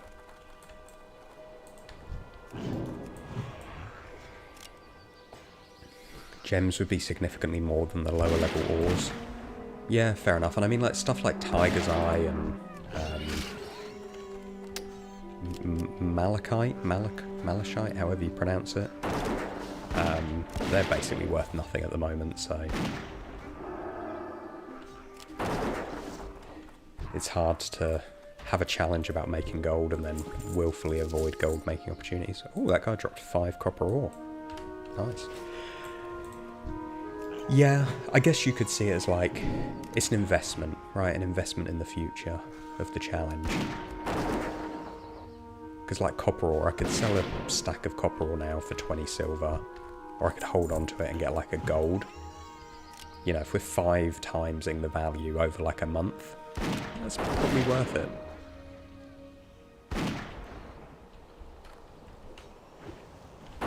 Yeah, maybe I'll kind of hedge my bets a bit.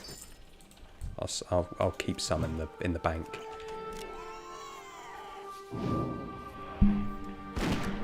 You feel like the ores that would be particularly expensive would be iron and mithril.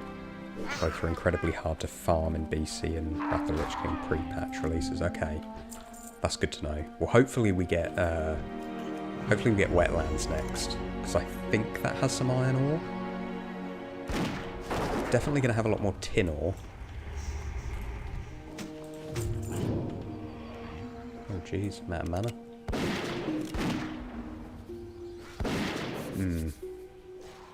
Yeah, we'll keep some reserves. We'll sell enough stuff to hopefully unlock a new zone.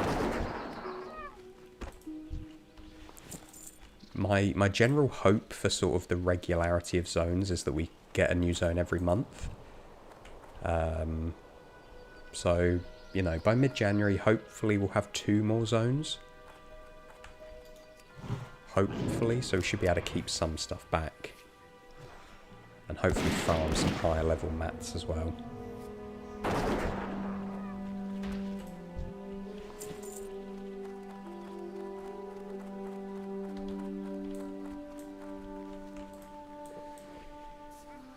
They're so heavily farmed in the pre-patch because, yeah, in the case of Burning Crusade specifically, dual crafting, that makes total sense. So actually, however much copper ore I've got at the moment, like I say, it's really not worth a lot. It's not going to make a big dent in our 75 gold goal.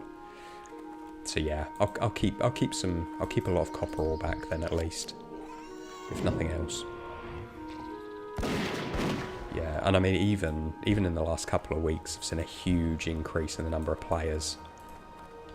Like when I started in Lochmadan, there was no competition for anything. All of the rares were always up.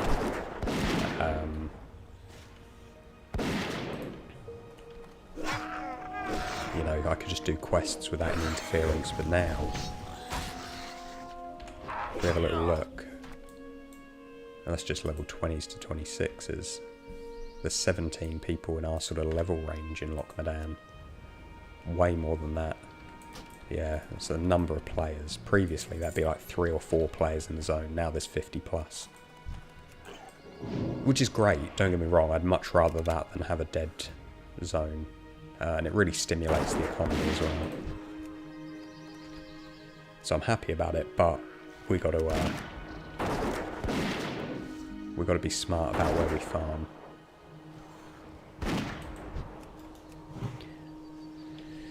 Yeah, after a certain point I'm going to run out of space to store this stuff until Burning Crusade. Yeah, that is very true. Bag space is the BBEG of classic gold farming.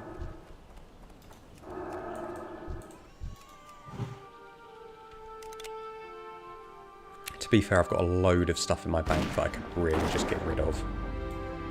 I've not been that good at inventory management.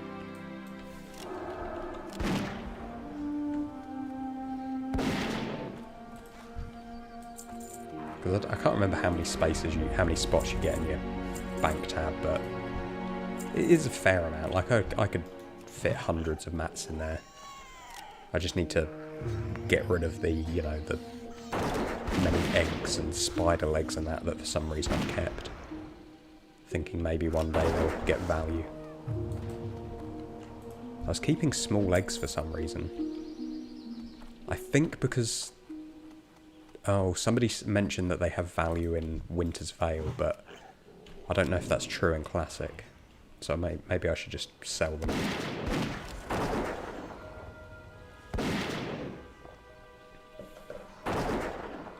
I like spider's legs. They sell for like 5 copper each. Like I should just sell them.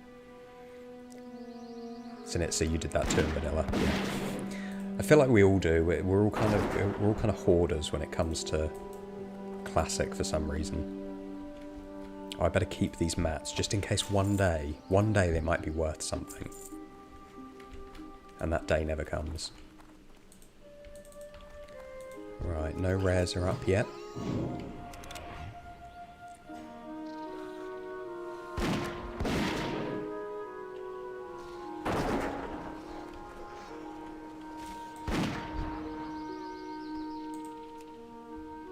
There's usually 2 up here. Oh, there is.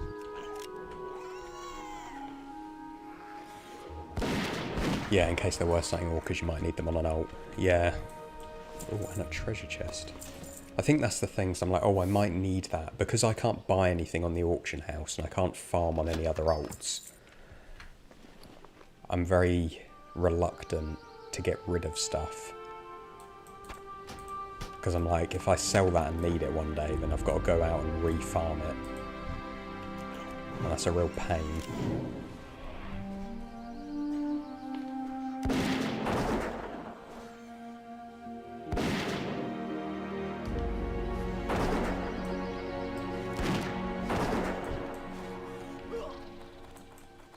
Whereas if I didn't have to farm them, I'd just sell all my spider legs, because I could just buy them off the auction house for like a few copper. But thems are the rules, unfortunately.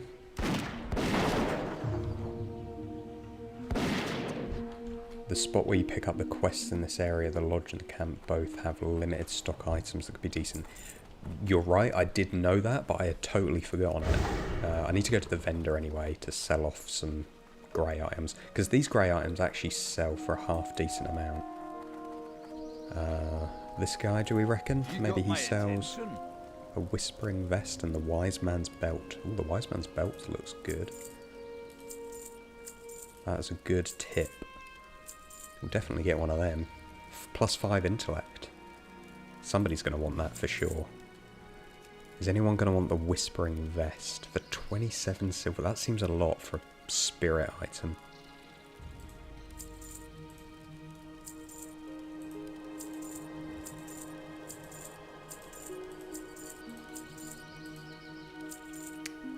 Yes, the lodge has a vendor that sells the +5 agility boots. I'm actually currently wearing some of those boots, but I should definitely go and buy some.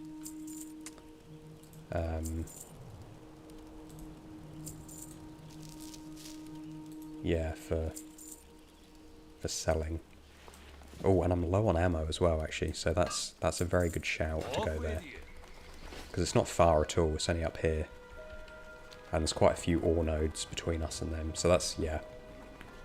That's a very good point. Oh, the vendor in the outside dead mine sells them as well. Really?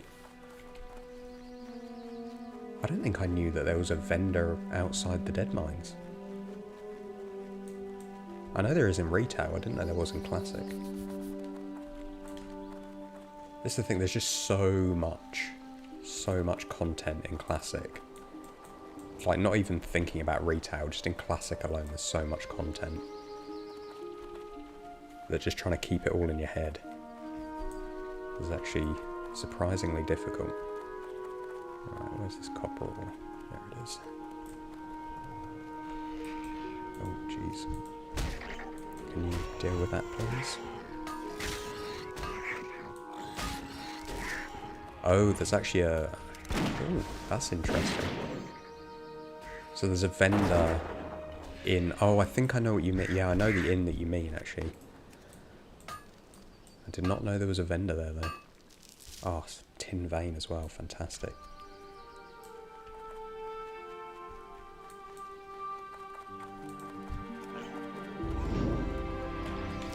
Yeah, that inn in hardcore, yeah.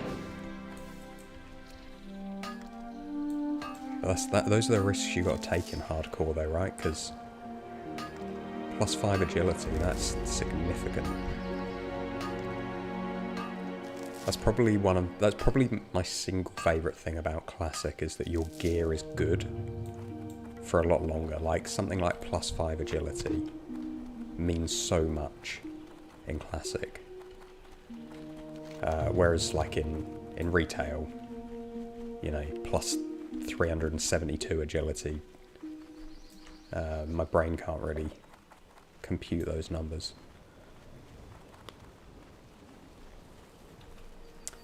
I know you talked about the condors in your previous videos about Lochmadan. Did you mention that their meat is a potentially good seller? Do they sell meat? The Red Ridge ones do. The Red Ridge ones drop tough condor meat, and that's a really good seller. I don't think that these condors do. Because I've killed a lot. I've got the light feather. Light feathers I've sold for like 11... What can I get for you today? 11 silver each. Oh, let's buy a load more ammo. Oh, looks like the value of small eggs might be going up. Right, who sells the boots? You're not the one I was looking for. +4 stamina. Probably not worth it by the looks of it. See you around. Who is it that sells the boots? There's loads of vendors in Looking it. for something specific? See you later. Great to meet you. Rage potion. Oh. I think I did buy this once and I couldn't sell it, but... why not? Why not get a couple? We can give it a try. It's only 1 silver. Oh, a hunter trainer. Oh, I've actually got a couple of things I need to upgrade. Oh, they're so expensive though. I'll upgrade my hunter's mark because I do actually use that. Watch your back.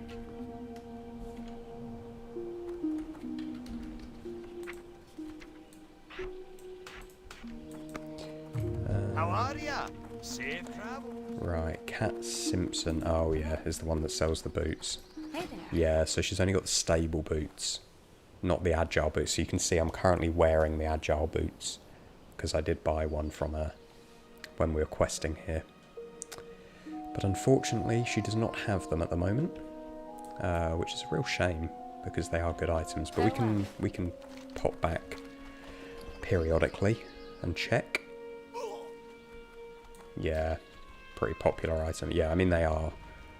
I was having a little look at items on Wowhead on the database, looking for what I should prioritise getting, and they are probably the best easy to get item for quite a while.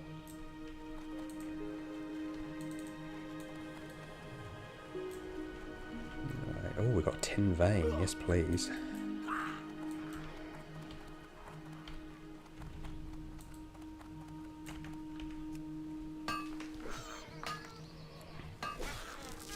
What is this boar's problem? Oh, to be fair, he is helping me out here.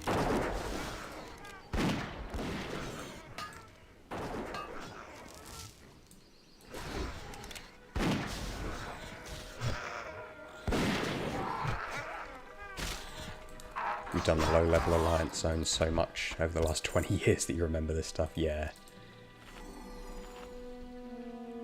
I think that is the thing that's really helping me at the moment, is that, you know, when we're in Elwyn, I have made so many human ults over the years that there's very little in Elwyn I probably don't know about. Whereas surprisingly, like Dunmoreau and Lochmadown, for some reason I always made either humans or Draenei. Don't ask me why Draenei. I think because I started playing when Burning Crusade came out, like started playing properly. I always had an affinity for Draenei. Draenei Mage, that was my first ever character. And what a character it was.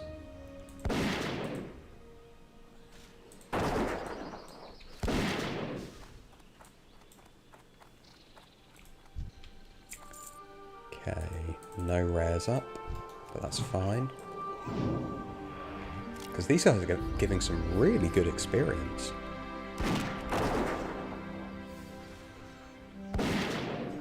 You can do Elwyn, Westfall, Redridge, Duskwood, Strangleform, Vale in your sleep. Yeah, I'm not surprised. Such a brilliantly constructed set of starting zones.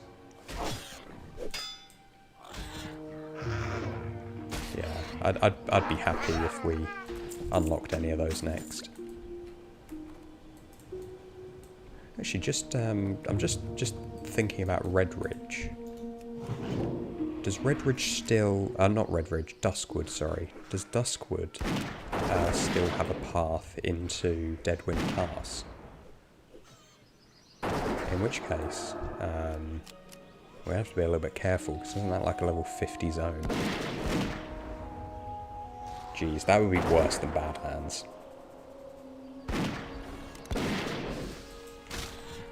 Imagine that, we need to farm 150 gold in Deadwind Pass as like a level 26 character. Ooh, Seer's boots. Not bad at all.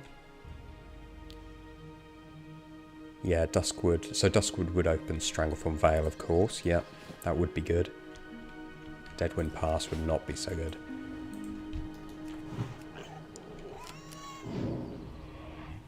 Your first character, Sanitza, was a Night Elf Hunter.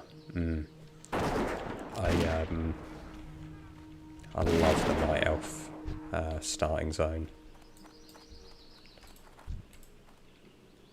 I'm not a huge fan of like Darkshore and things like that, but I would just gladly play the Night Elf starting zone just on repeat.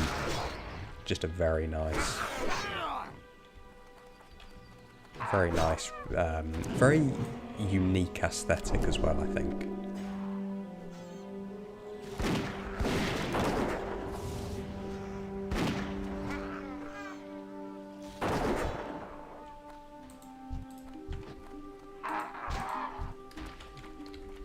Thank you. Thanks for the buff. You only remember it has a crab bastard to Westfall because Patholerics accidentally crossed it recently. Yes, I was watching live when he did that. To see the... yeah, you could see him kind of die inside when he did that. But then we got the Darkmoon Fair episode, so worth it.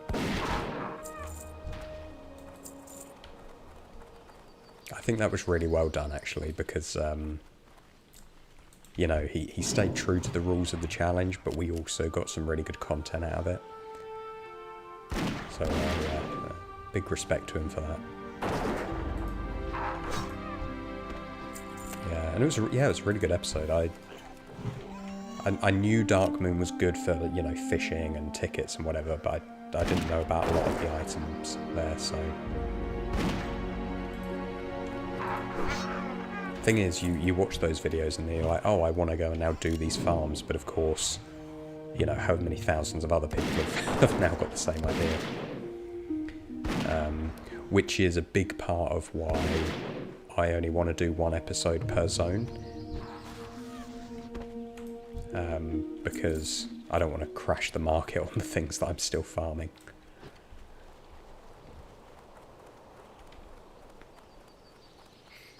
Sanitza, you're hoping for wetlands next. Me too. Me too.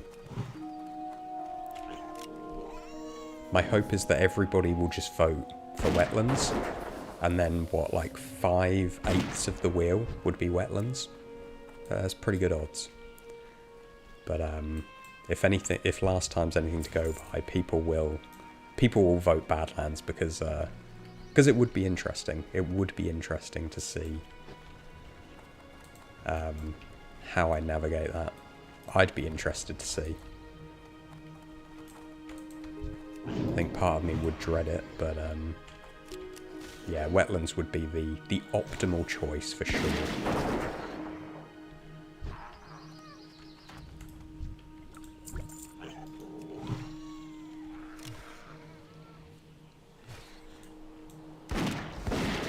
We've almost exhausted our rested XP. I'm really gonna min-max it. So once I've used up my rested XP, then we'll move on from here. Because I don't want to do huge amounts of farming in Lochmadan or Dunmorrow, because I feel like I've have completed those zones. But we've basically gained an entire level just by doing this little farm for an hour or so, which is great because higher level means more attack power, means more health, means quicker farms in other zones, so it's always worth using. And if you don't know, you can only get so much rested experience. It does cap out, so it's definitely worth using it. Yeah, heading back to Elwyn after the rested XP. Yeah, that's the plan. That is the plan for sure. Because that's where we need to be spending like 95% of our time. Ooh, Buccaneer's mental. It's kind of cool.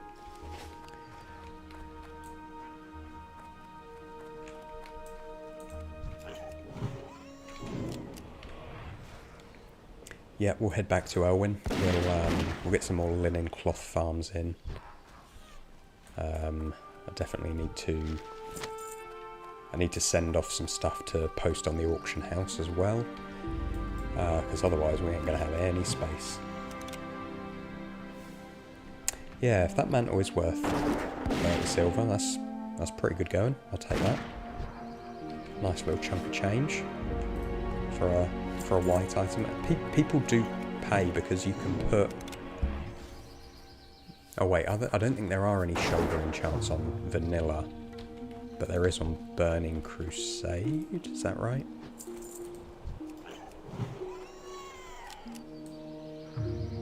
Shoulder enchants came in with inscription, so that's not Burning Crusade. But anyway, people will pay for low-level shoulder items because they're just very uncommon. Oh, and we've used up all of our rested experience, so we will Hearthstone back. What I'll do is I'll convert my ores into bronze bars, but any excess copper ore I'm going to keep. You need something? So let's sell off some greys.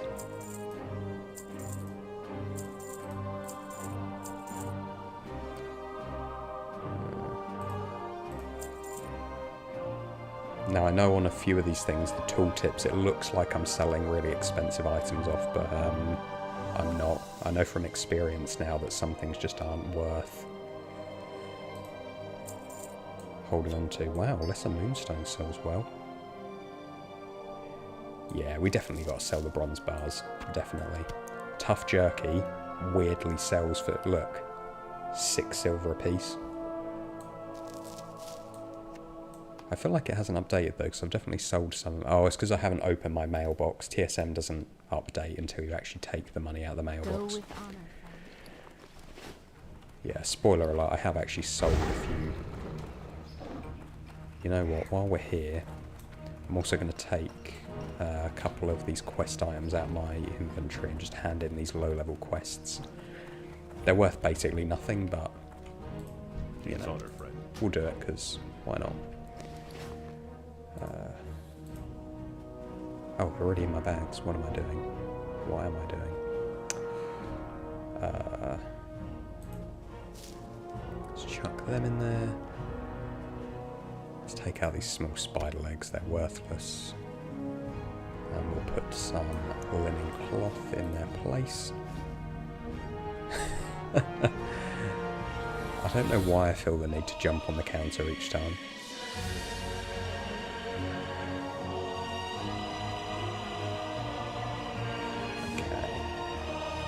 Let's... Actually, no, I won't bother taking that yet. That's good enough for now. Good enough for now.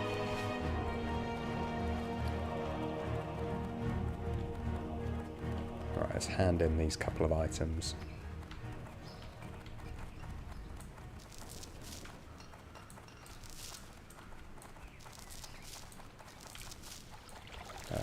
Right, we've got one quest down here.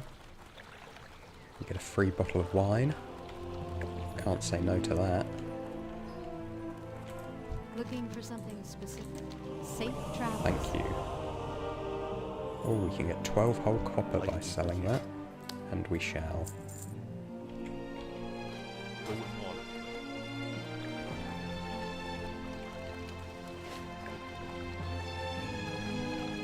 Yeah, I don't know why, but by instinct, whenever I go into the bank, I always jump to like reach the counter. I have this thing in Classic where I think that jumping makes me go faster. See you later. Good day to you. Package for Thurman. See you Yeah, why around. not? Wait, did I even accept that? Hello. No, there we go. Safe travels. So I think, apart from these either quests that take you to other zones or the dungeon quests, I think I've actually done every single quest in Elwyn, which is pretty cool. Yeah, I don't know why I just do this little parkour. Jumping gives me something to do while running from point A to point B. Yeah, exactly, exactly. It gives the illusion of progress, I think, of speed.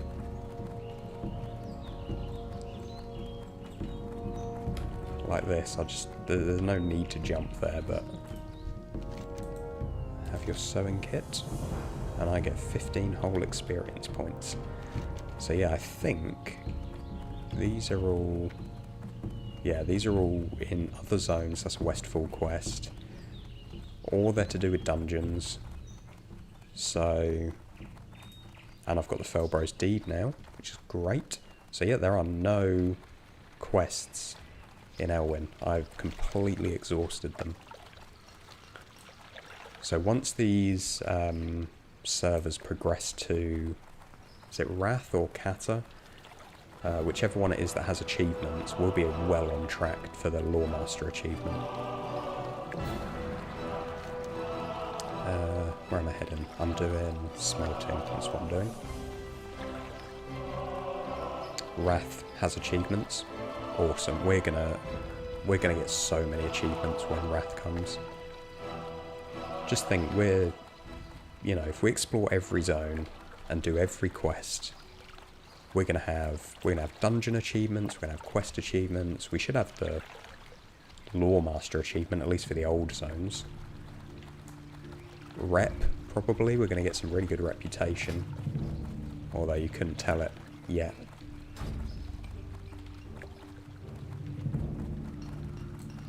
Yeah, we're gonna be pretty stacked with achievements. Specifically the pre-patch of Wrath, so I don't know how quickly they're putting the expansions out. I hope not too quickly. But yeah, we'll be in a really good place. Right, let's make some tin. And then some bronze.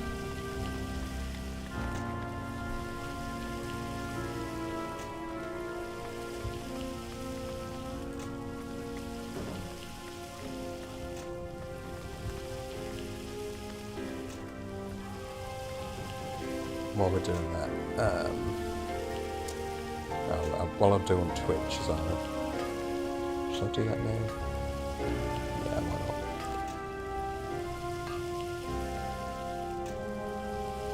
We'll do a very short ad break for the non-subs on Twitch while we're doing this, so you're not missing any peak content. Although you might like the soothing sounds of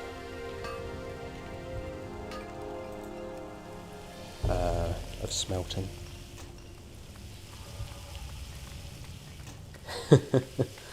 Since I imagine not being subbed. Hey, there's a lot of founders badges showing up in the chat.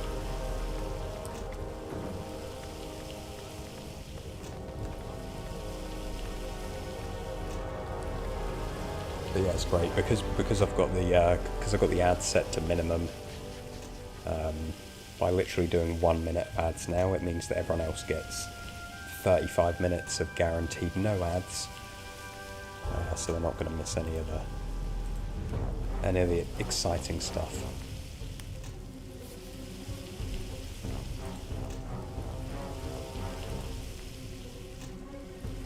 I need to figure out how to do the same on YouTube actually, because I think that just runs ads whenever they desire it.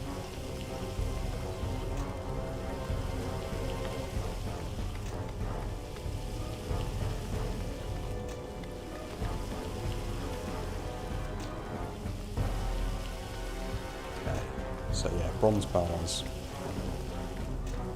I think the price for bronze bars is pretty decent at the moment, maybe 5 or 6 silver each. So that's easily like gold and a half.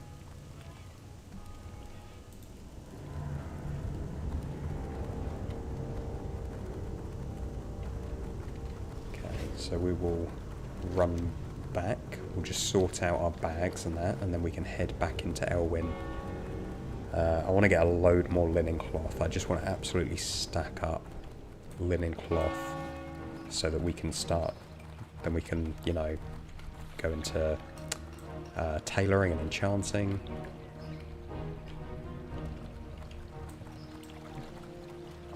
Because it's such a reliable moneymaker.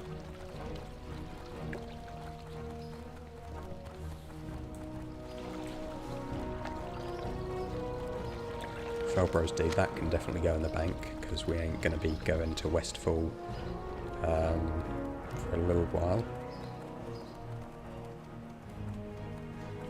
I can't believe how good Lesser Moonstone is. Imagine what that's going to be once Burning Crusade comes out.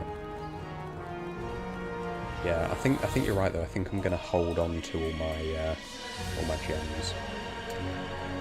Myra Veed over on YouTube, what location is next? Well, we've got some options. It could be basically any zone that's connected to a current zone. So it could be Westfall. It could be Westfall, Red Ridge,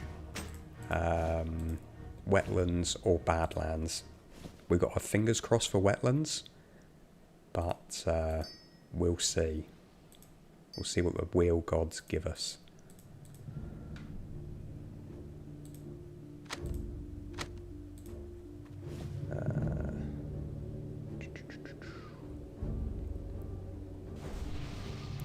Silver bar will definitely send over. We'll keep the gems all in one place. We'll take as much other stuff out as we can. Careful. Andreas over on YouTube just followed. Thank you very much. It's good to have you here. Right, I need to I just need to do this so you can't see who my auction house alt is.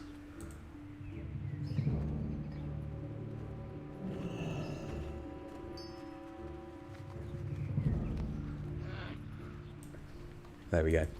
So I'm still here. I'm just sending some mail, but I don't want to give away the name of my alt. Not that it's the sort of end of the world, because I could just make another alt if it becomes known, but I really don't want to have to go to the effort.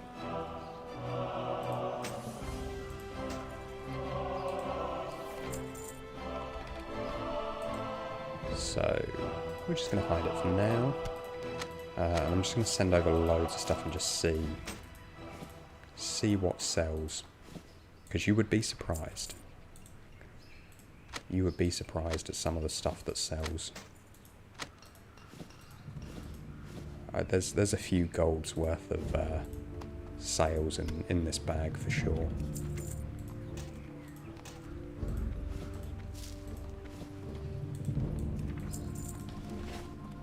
And I'll just take out some other random bits, and then we're going to head back into Elwyn.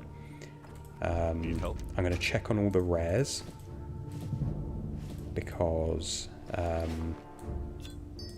you never know, they might be up. And then we'll just get to our regular farms again. Or the Alliance. And part of the reason also why I am hiding my screen is because I did just jump on the counter again, and I don't want to get judged, okay?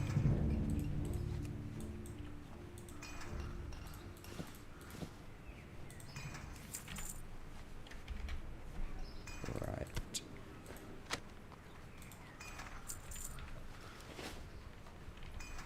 Let's go back to the main screen. And I'll just chuck Furlbrow's deed in there as well, actually. Greetings. There we go. Like flesh. Okay, so we've got some clear bags. We've got no quests to do. We just need some items. I'm hoping the rares are up, because we've been really hard to actually find the rares, because there's so many players in the game at the moment. We've found Morgaine the Slide once. That was really early on in the stream. I've killed Gruff Swiftbite once. Never seen Narg the Taskmaster. Never seen Thoros. Motherfang's been there a couple of times, but her items don't sell. Fed Fennel once. Yeah, so we ain't got a lot of kills on them. Sanitza, it's you. You're the auction household. Are you also the one who's been buying up all my auctions? Because I really appreciate that.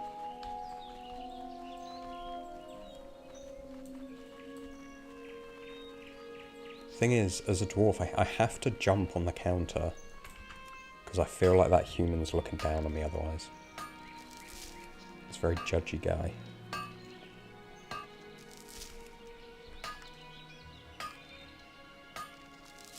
And we'll grab all the copper ore we can whilst we're out and about.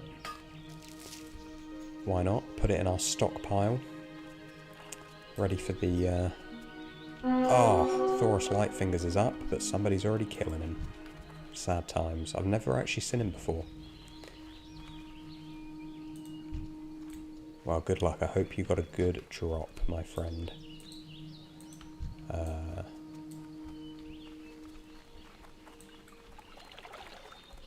Your gnomes jumping on the counter is still getting looked down upon. Yeah, there's only so much the counter can help with.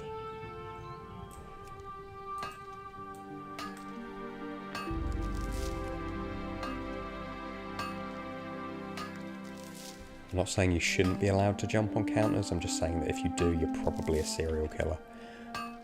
Well, my kill track would agree with you. Definitely the gnolls. I've got about almost 600 combined kills on them, so... I'm definitely not well thought of in the gnoll community.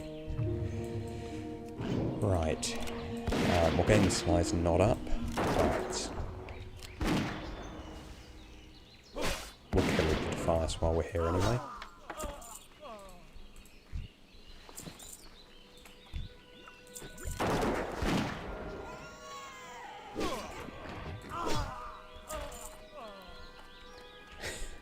Yeah, have you seen how much stuff I've killed? Yeah. Yeah, the theory is confirmed, I'm afraid. Just glad I have World of Warcraft as an outlet. Right, let's go for Gruff's Swift Bite. He's surrounded by loads of gnolls anyway. This is the good thing about doing the rare mob loop, is there's so many good mobs surrounding each of them, so...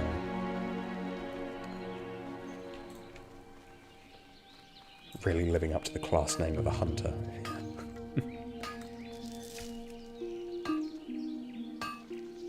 I feel... yeah.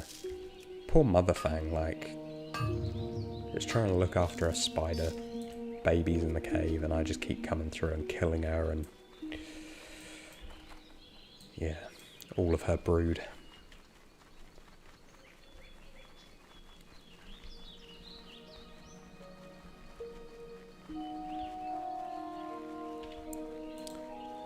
Right, so we really don't need... I think all of these are breadcrumb quests now.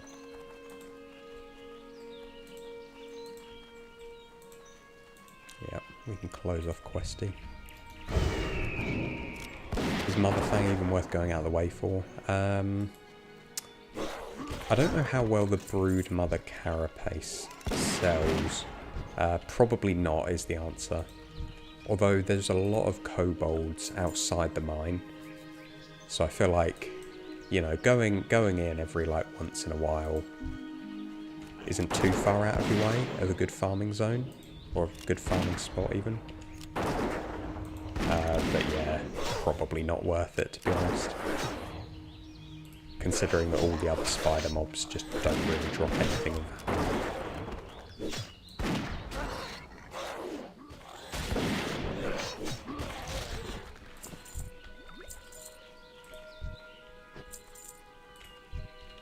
Right, Gruff Swift Bite is who we're looking for.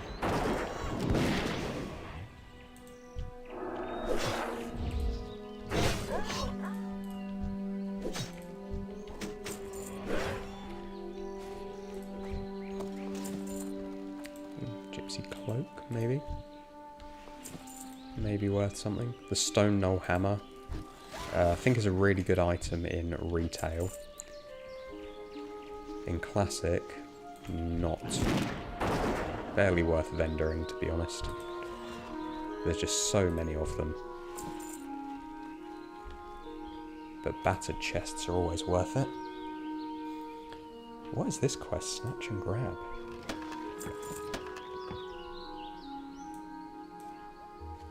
Ooh, what's this quest? Is that like a rogue quest or something?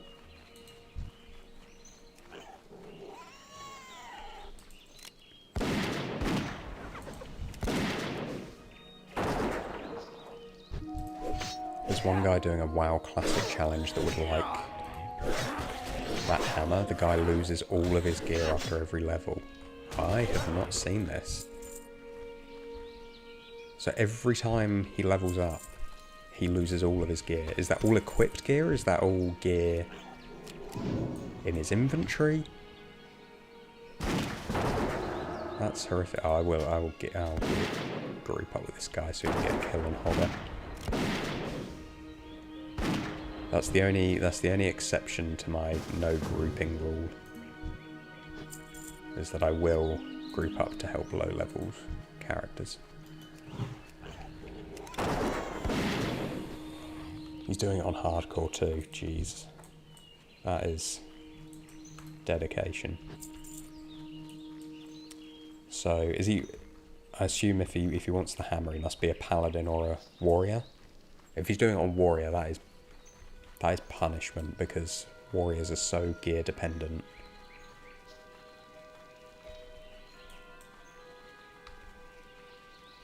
The guy's channel's WoW Hub if you're curious. Okay, I'll give that a look after the stream. That's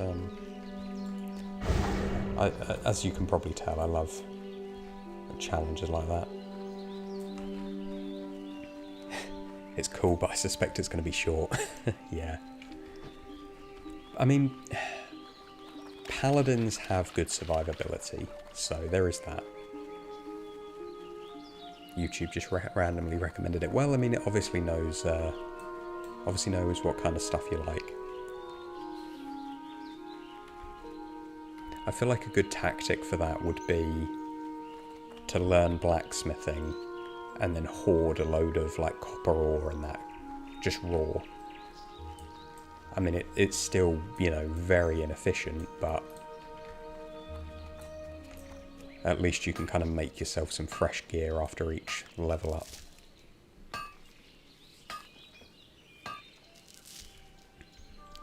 You also watch a lot of OSRS, so it makes sense that it's suggesting, yeah, this, because like this challenge is inspired by Patholerics, but Patholerics is inspired by a lot of OSRS creators, so that's kind of where this challenge has originally come from. Mossy Monk, first time in the chat, welcome. It does sound like a cool challenge. I'm definitely gonna give it a watch. WoW Hub, good recommendation. So if I'm not streaming, then I'm probably watching a YouTube video or watching another streamer whilst I do my own farms.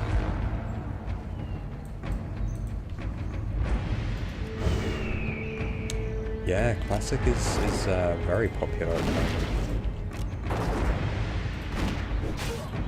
So a week ago they brought out a like semi-permanent world buff, which meant that you could basically level from, I don't know, 1 to 20 with real relative ease for the anniversary, and then obviously with Burning Crusade being just around the corner, a lot of people are leveling up ults at the moment as well, so it's really popular.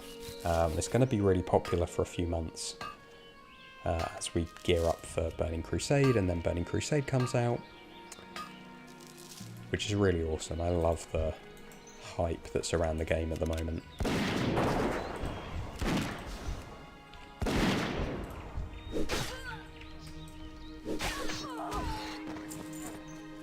Like I said earlier, I'll gladly accept the competition for the mobs if it makes the world feel more alive. Look, it's just a random warlock just running around the map. Infantry bracers. They look like they've gone up in value. I'll keep them aside. So easy to get copper ore. We're going to be swimming in it. It's amazing.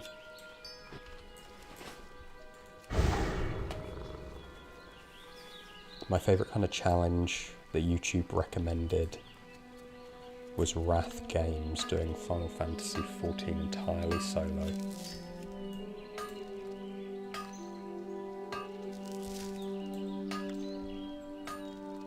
That and smash and grab thing earlier is already... Oh, right, yeah, the quest that popped up, yeah. Yeah, I was gonna say I've never heard of that quest, but then again I pretty much never play Rogue, so that would explain it.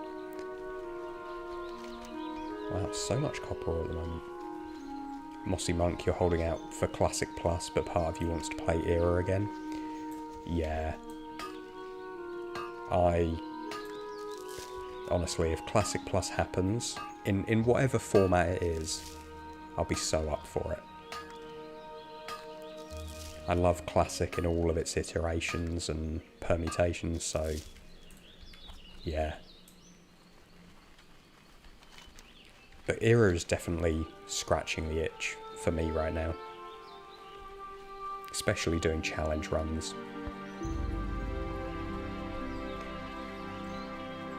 As you can probably tell.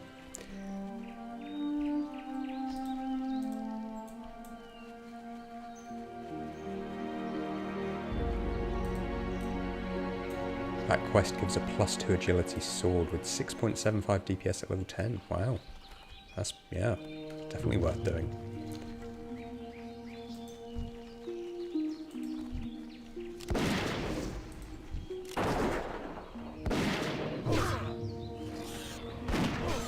Oh, sorry, I stole your tag on the collector. I didn't mean to do that, I was just trying to save you from dying.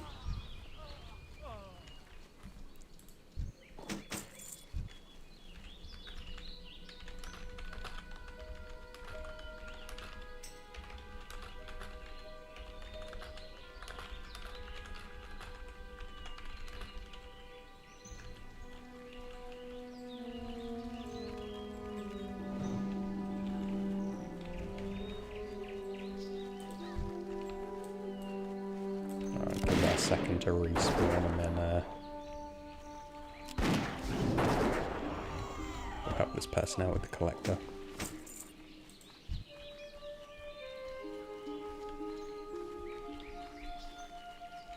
For some reason TBC once again is giving you the itch. Yeah.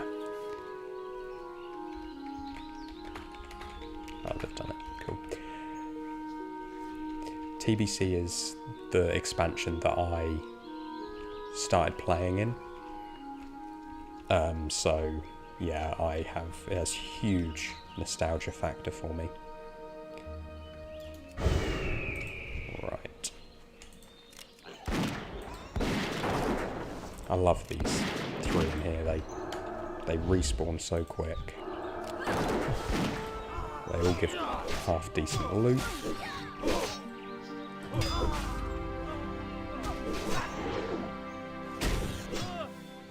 You're out until Classic Plus or Hardcore TBC. Well, I imagine there will be hardcore add-ons for TBC, which I appreciate isn't the same thing, but I'm quite tempted to do some like TBC hardcore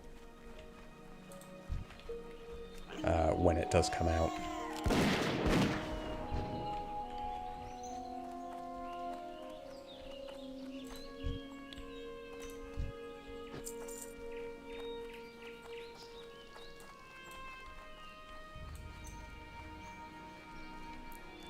Pondering on whether I should make more coffee or have a beer. Well, what time is it where you are? I mean, it's a Saturday, so you know, no judgment, even if it's 9 AM. But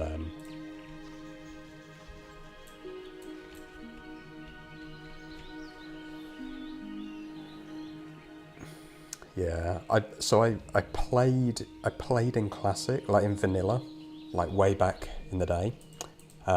But I didn't have my own account. My dad was really into WoW at the time, and I would occasionally, when I saw him, I would, occasionally just have a little go or watch him play or something. And then when Burning Crusade was out, I got my own account and my own subscription and that, and that's when I properly played myself.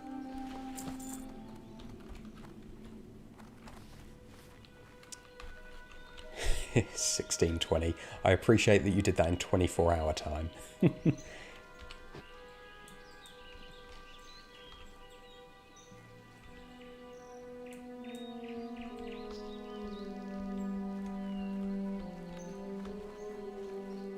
Yeah, 4:20 in the afternoon.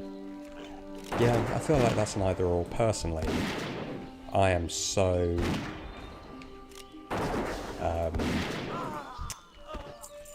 I'm so like caffeine intolerant that I can't really have caffeine past like 2 PM at the absolute latest. So I know what I'd be picking. I do everything in a 24-hour time, to be fair. Just avoids any ambiguity.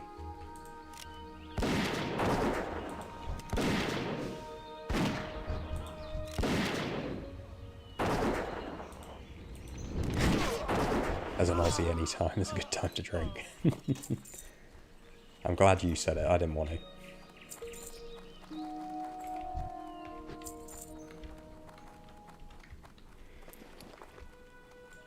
Let's see if the bows have restocked, shall we? Got some greens, which we'll chuck up there. It's quite a nice little loop of Elwyn, because like pretty much the whole zone has something useful. Like you've got rares and humanoids all along here. A nice little farm on the pumpkin patch. Logging camp.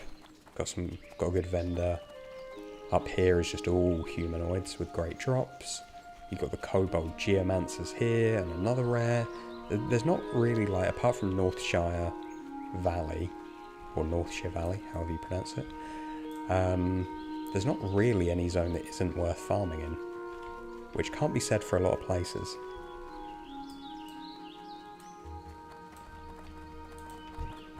Come on, what do we reckon? How are you? Limited stock What can I items? do for you? No. No such luck yet.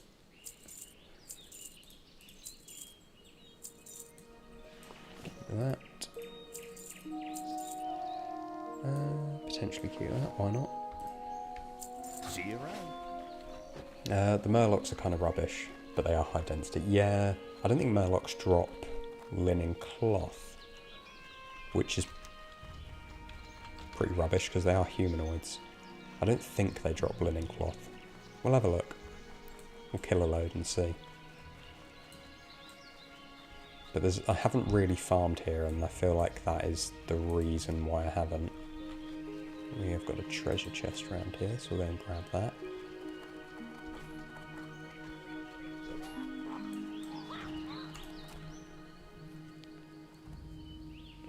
Come on, silver bar. Nope, just 2 bits of rubbish gear, and there's no gold in there, so that means somebody else's. Oh, sorry. Didn't mean to steal your kill there.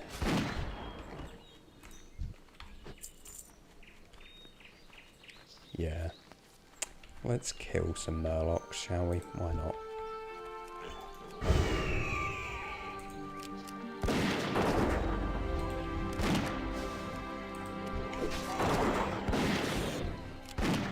The person next to it probably just opened it before I got there. Yeah. I mean, just out of courtesy, I'll always just empty the treasure chest, even if I just delete the grey items, because then it respawns again with potentially better items.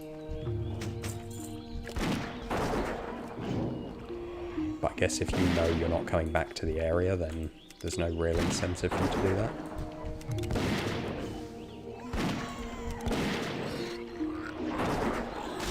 And the Murlocs are high density, you're right there. But no linen cloth. The incentive is not being a monster. Yeah. Yeah, it's like the shopping trolley or the shopping cart thing, right? There's there's generally no incentive to put your shopping trolley back in the proper place apart from just being a decent person.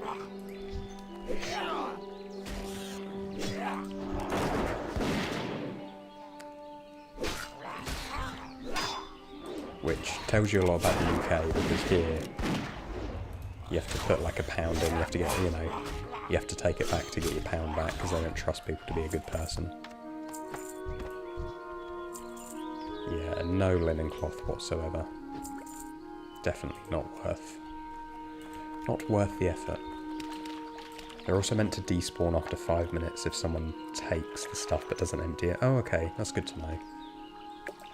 Yeah, because I mean otherwise you just have treasure chests filled with rubbish constantly, wouldn't you?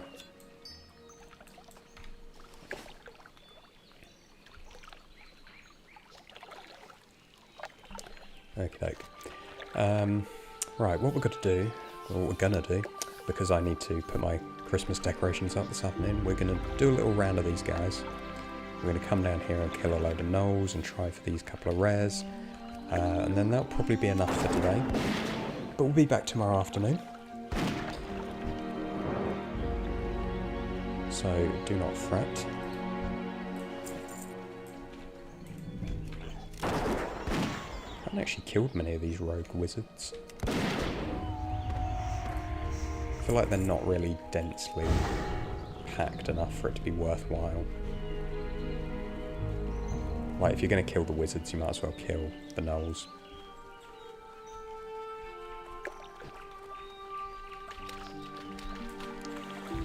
Shopping trolleys used to be like that when you were a kid, Snitzer, but you'd go to the local shopping centre, look for trolleys with coins in them and put them back to get the money. Yeah, well, that's fair. I mean, you're doing a service and you're getting paid for it. Why did I only mine that once? What am I doing?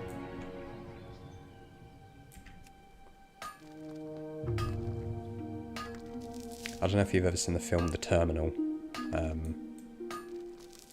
but if you have, then you will understand how the two conversations link. If you haven't, it's a good movie. Recommend it. Tom Hanks, based on a true story. Wizard Island's a decent farm when level appropriate. Yeah, I can see that. Yeah, probably pretty good for XP as well. Right. Let's do a quick run of this, see if we can get fed fennel.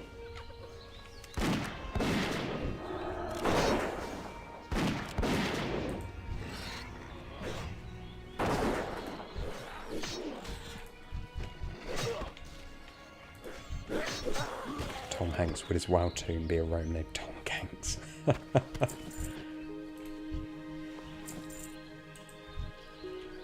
That is a good name. I guarantee that name is taken. That's too good not to be.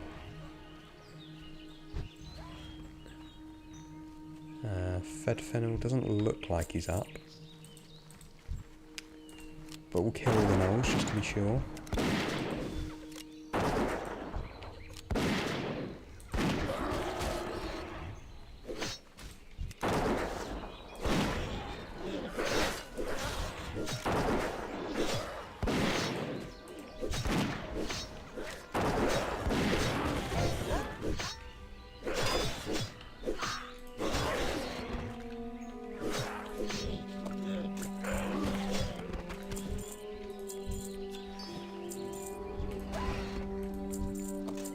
Then we need to have a think about what farms we're going to do tomorrow. Tom Shanks would also be good.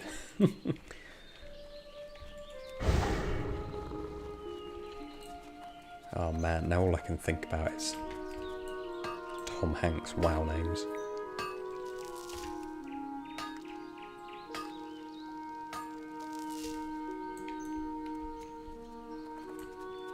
Treasure chest.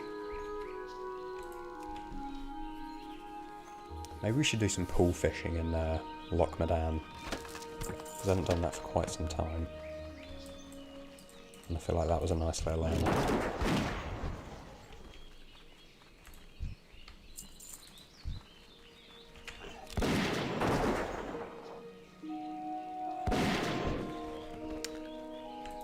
Yeah, Hansa, Elwyn music is a vibe. When we rolled Elwyn, I was so happy purely because we got to listen to the music on repeat. And I've been here for like 24 hours and I've not tired of it yet. It's just quite calm, quite inoffensive.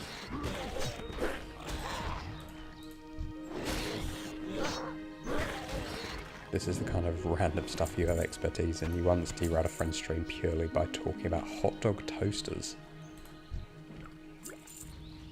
What the hell's a hot dog toaster?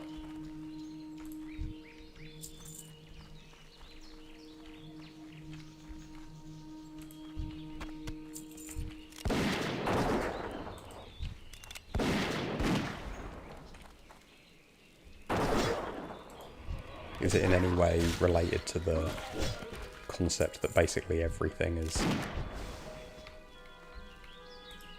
just a hot dog? My Twitch picture is a hot dog toaster. Wow. Now I've got to see this. Okay, you weren't lying. Now I know I'm playing right into your hands now, but why is your Twitch picture a hot dog toaster?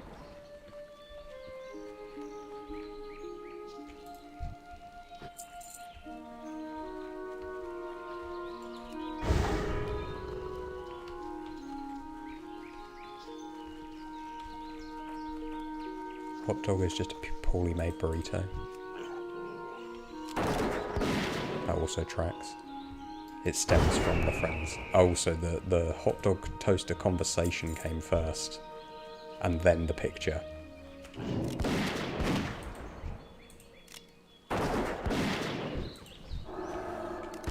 That is not the way round that I would expect. I would have expected the picture come first, and then people go, "Why is that your picture?"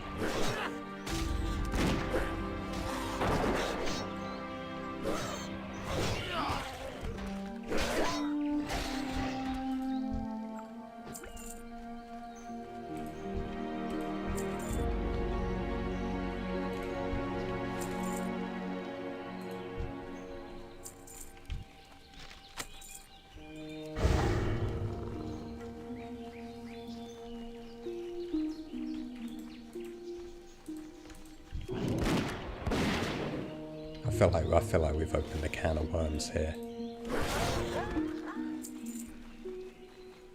Okay, so the goal for next stream is we're going to get to the bottom of the hot dog toaster story.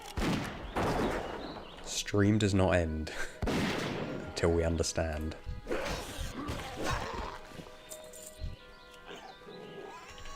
Can of hot dogs, okay. We're devolving now. Can you get a can of hot dogs? We certainly get a like a metal jar of hot dogs. Metal jar? A glass jar? I used to love those as a kid. Just like a whole Frankfurter, just no bun, no sauce, just eating the hot dogs straight out the jar. I think cans of hot dogs might be an American thing. Quite possibly. It's certainly not something I've come across. Right, we're just going to check on Mother Fang. And I'll also show you one of my other farms that I enjoy, which is these guys. Kobold Geomancers. Because they have a chance to drop these magic candles, which are there's not a huge demand for them, but they do sell about half decently well as a PvP item. I've never seen a can of hot dog. They're both British and American. They're more British than American, really? Maybe I've just been living under a rock. I feel like I've never seen a can of hot dogs in my life. Ooh. 2 magic candles in a row. I can see Germany having them. Like, that makes sense to me.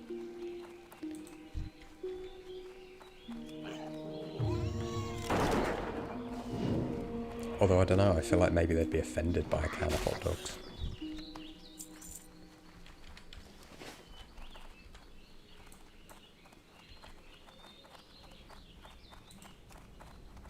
You see what's happened here, guys? We've fallen into the trap.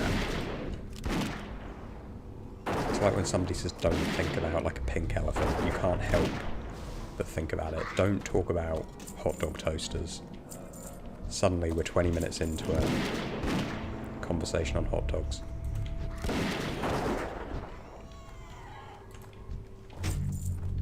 Does the toaster toast the bun?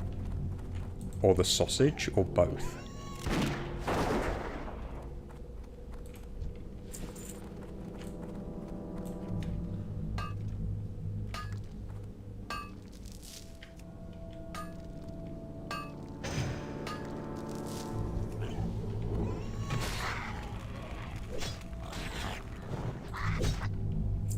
Okay.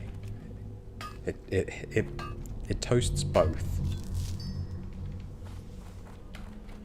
I mean, that makes sense because it is a hot dog toaster.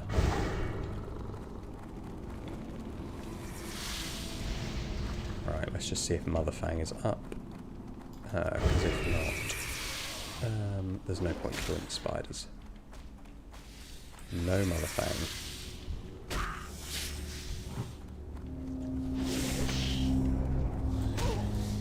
It's quite convenient. Yeah, I can't disagree there.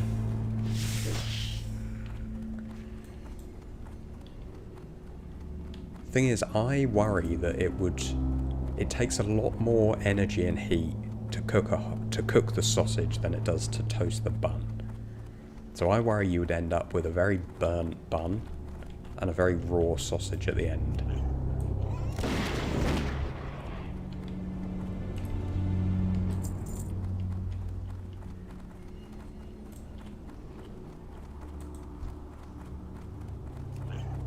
So I would argue it's not convenient. I think it's a very ineffective way of cooking a hot dog.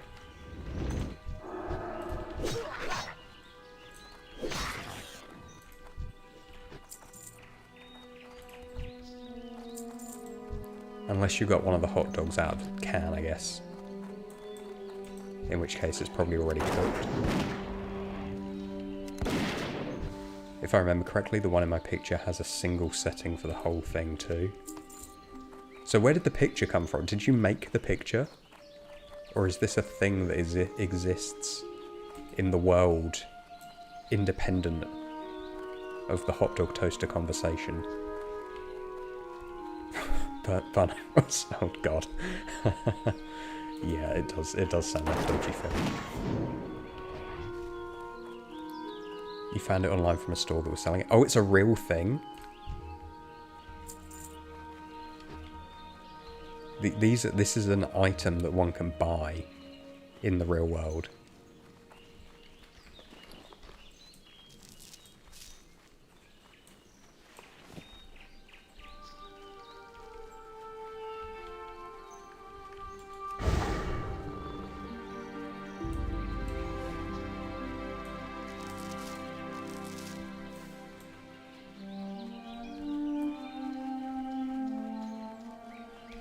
I think we need to see this online shop. Because I can't believe that this thing exists in the world.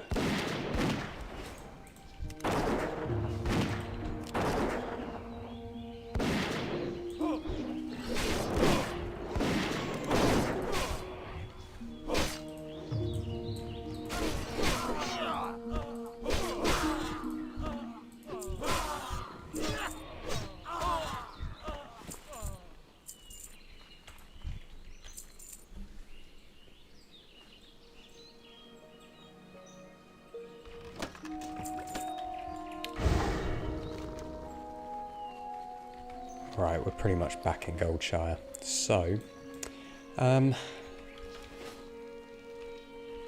well, we've learnt a lot of things today, but the thing I'm going to take away is I'm definitely going to go and look up hot dog toasters after this. Thank you for joining us today. We're going to be live again tomorrow afternoon. We've got it scheduled on Twitch. I don't know if I've scheduled it on YouTube yet, but I think we're aiming for about 5:30 UK time. So about 3 hours from now. And we'll try and make Sundays kind of regular time, as well as Saturdays, Fridays, whatever else. I supply only the finest. Have a very good rest of your Saturdays. I'm going to go and put up a Christmas tree, and I'm going to keep that dagger. But yeah, thank you for being here, and thank you to all of our founding members over on Twitch and everyone watching on YouTube. Cassio Xavier, PvP. Is that an offer or a question? But we are on a PvE realm. I'll tell you that much. Okay. Well, yeah. Enjoy the rest of your day. See you later, and go with peace, friends.